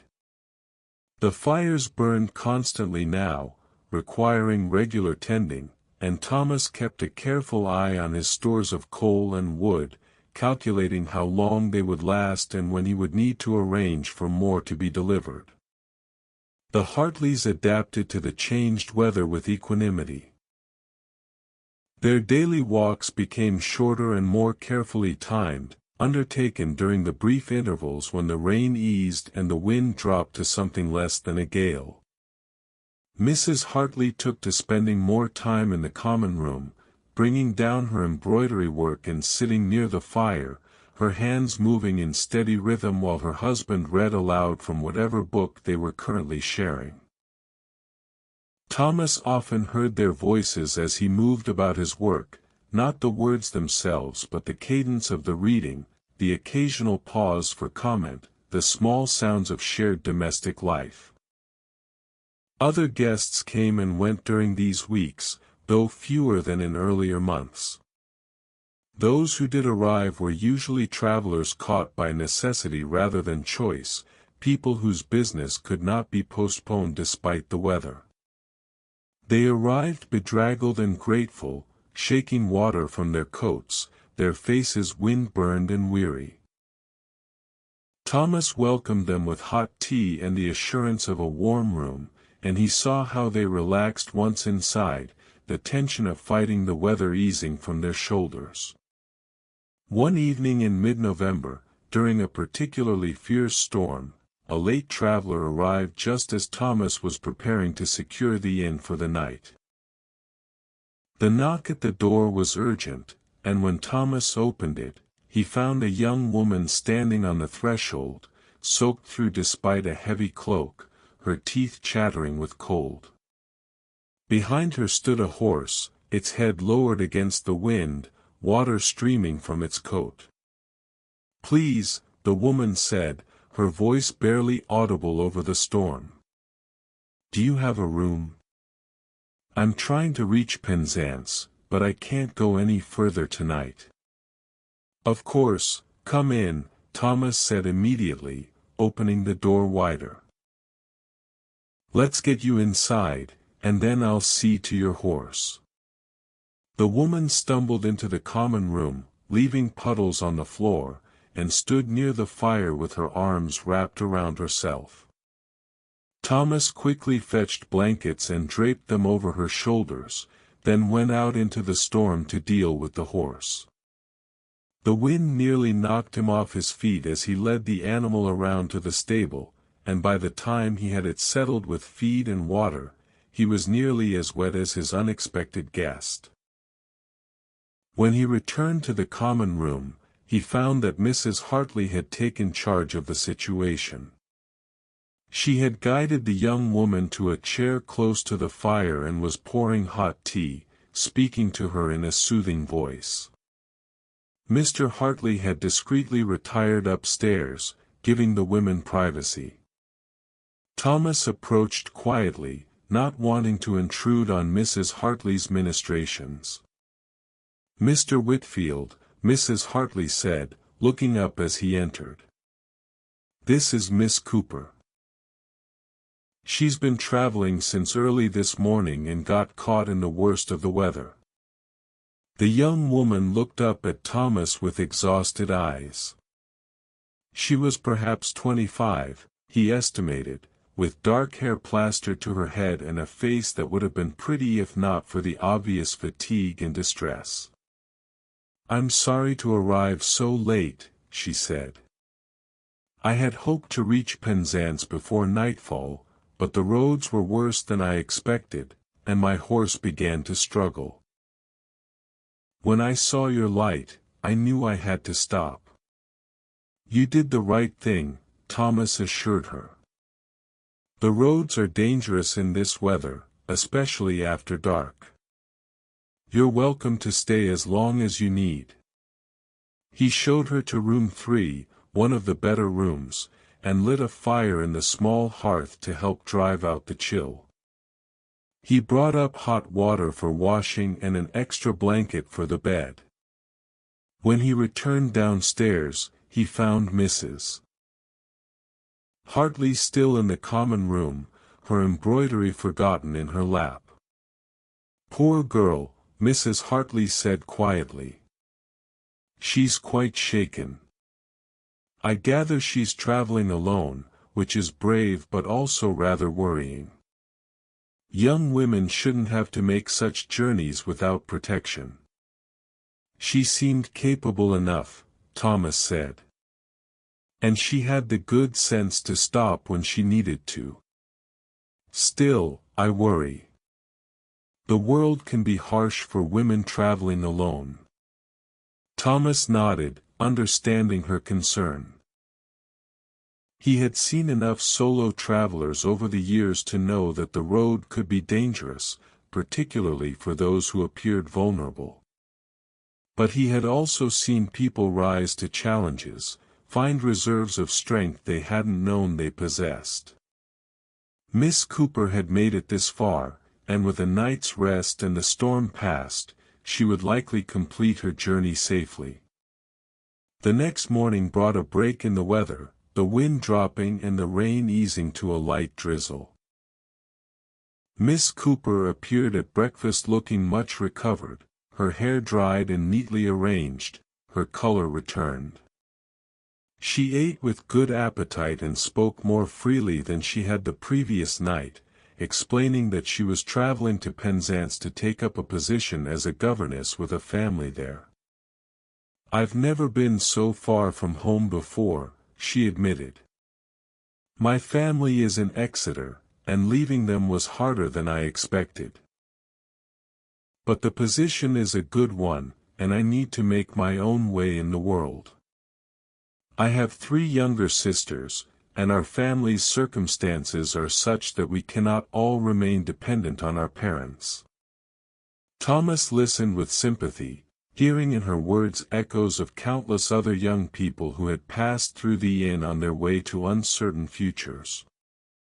"It takes courage to strike out on your own," he said. "I hope the position proves to be everything you hope for." "Thank you. And thank you for taking me in last night. I don't know what I would have done if I hadn't found your inn. The thought of being out in that storm." She shuddered slightly at the memory. Miss Cooper departed later that morning, her horse rested and herself restored. The Hartleys, who had spoken with her at breakfast, saw her off with words of encouragement and advice, Mrs. Hartley pressing into her hand a small package of food for the journey. Thomas watched as she rode away down the lane, sitting straighter in the saddle than she had the previous night, her face set with determination. He hoped she would be safe, that the family in Penzance would treat her well, that she would find her way successfully in the world. But he knew he would likely never know how her story ended, that she would remain one of the countless people who had briefly intersected with his life and then moved on into their own futures. The weeks continued their progression toward winter. The days grew shorter still, darkness arriving by mid-afternoon and lingering until well past 7 in the morning. Thomas found himself living increasingly by lamplight and firelight, the natural light of day becoming almost a precious commodity during the few hours it was available. The work of maintaining the inn became more challenging in the darkness and cold, but also more satisfying, each task completed feeling like a small victory against the season's harshness. The Hartleys' stay was drawing toward its planned conclusion at the end of November, and Thomas found himself feeling genuine regret at their impending departure. They had become such a familiar presence, so much a part of the inn's daily rhythm, that their absence would be keenly felt. He tried not to dwell on this too much, reminding himself that all things were temporary, that the nature of innkeeping was precisely this constant flow of people arriving and departing. But still, the thought of the common room without Mrs. Hartley's quiet presence by the fire, without Mr. Hartley's morning greetings and evening conversations, made the winter ahead seem lonelier than it might otherwise have been. One evening, about a week before their scheduled departure, Mr. Hartley sought out Thomas in the kitchen. "Mr. Whitfield, might we speak privately for a moment?" "Of course," Thomas said, setting aside the vegetables he had been preparing. They moved to the small parlor that Thomas rarely used, a room reserved for private conversations or business dealings that required more discretion than the common room allowed.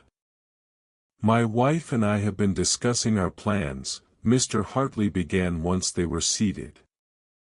"And we find ourselves reluctant to leave. We've been happier here these past months than we've been anywhere in years. The peace of this place, the quality of your hospitality, it has been exactly what we needed. We wonder if you might consider allowing us to extend our stay through the winter." Thomas was surprised and touched. "I would be honored to have you stay. But are you certain? Winter here can be quite isolated.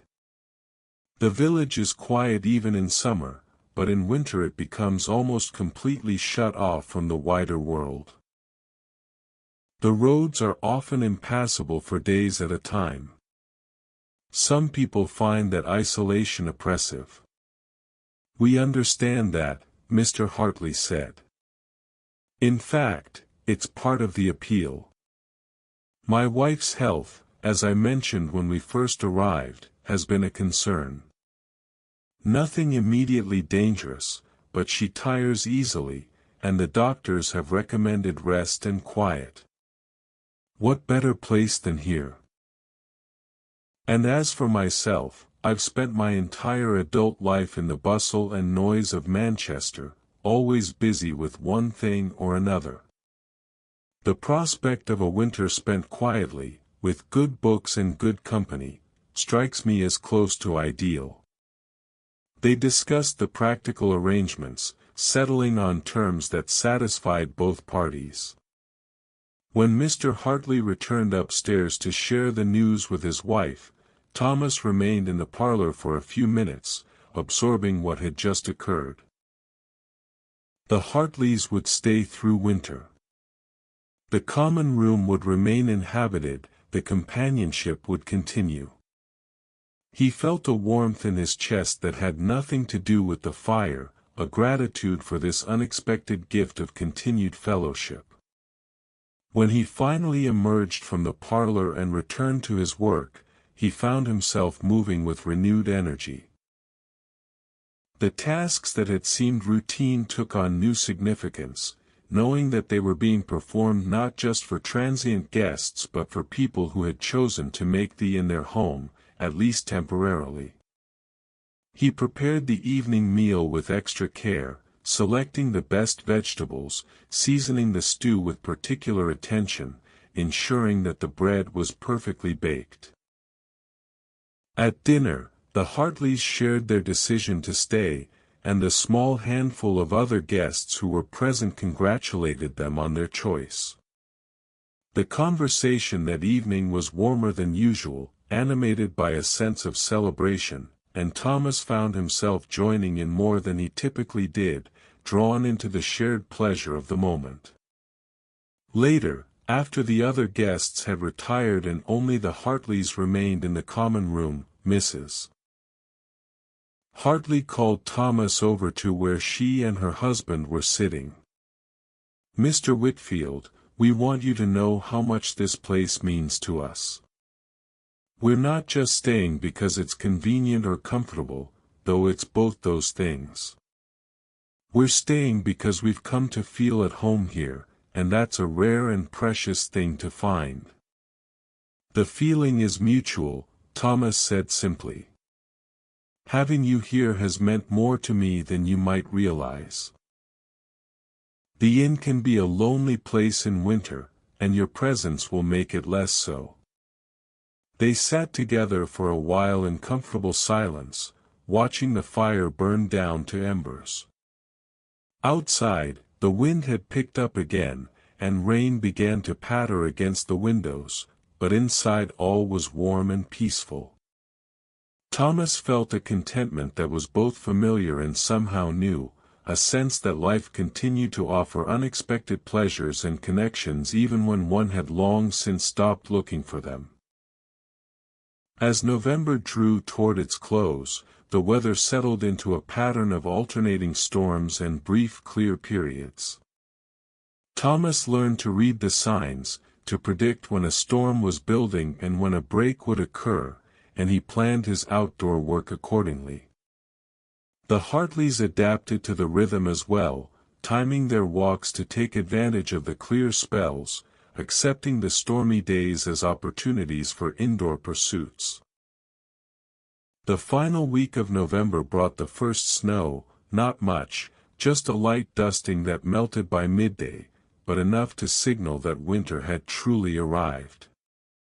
Thomas stood at the window of his room early one morning, looking out at the transformed landscape, the familiar features of lane and hedge softened and simplified by the white covering.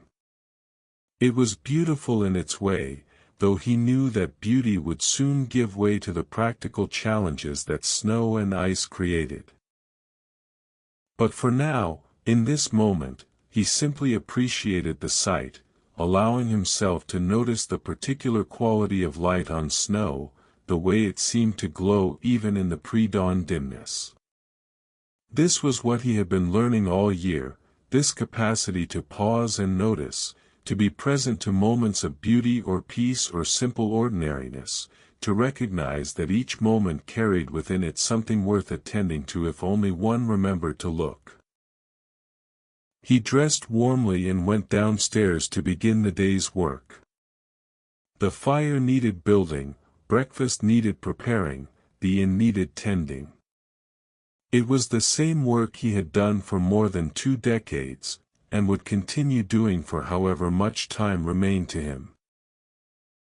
And as he moved through the familiar tasks, he did so with gratitude, with attention, with a quiet joy that came not from the work being easy or exciting, but from it being exactly what it was, exactly what he was meant to be doing, here, now, in this place that had become so completely his home.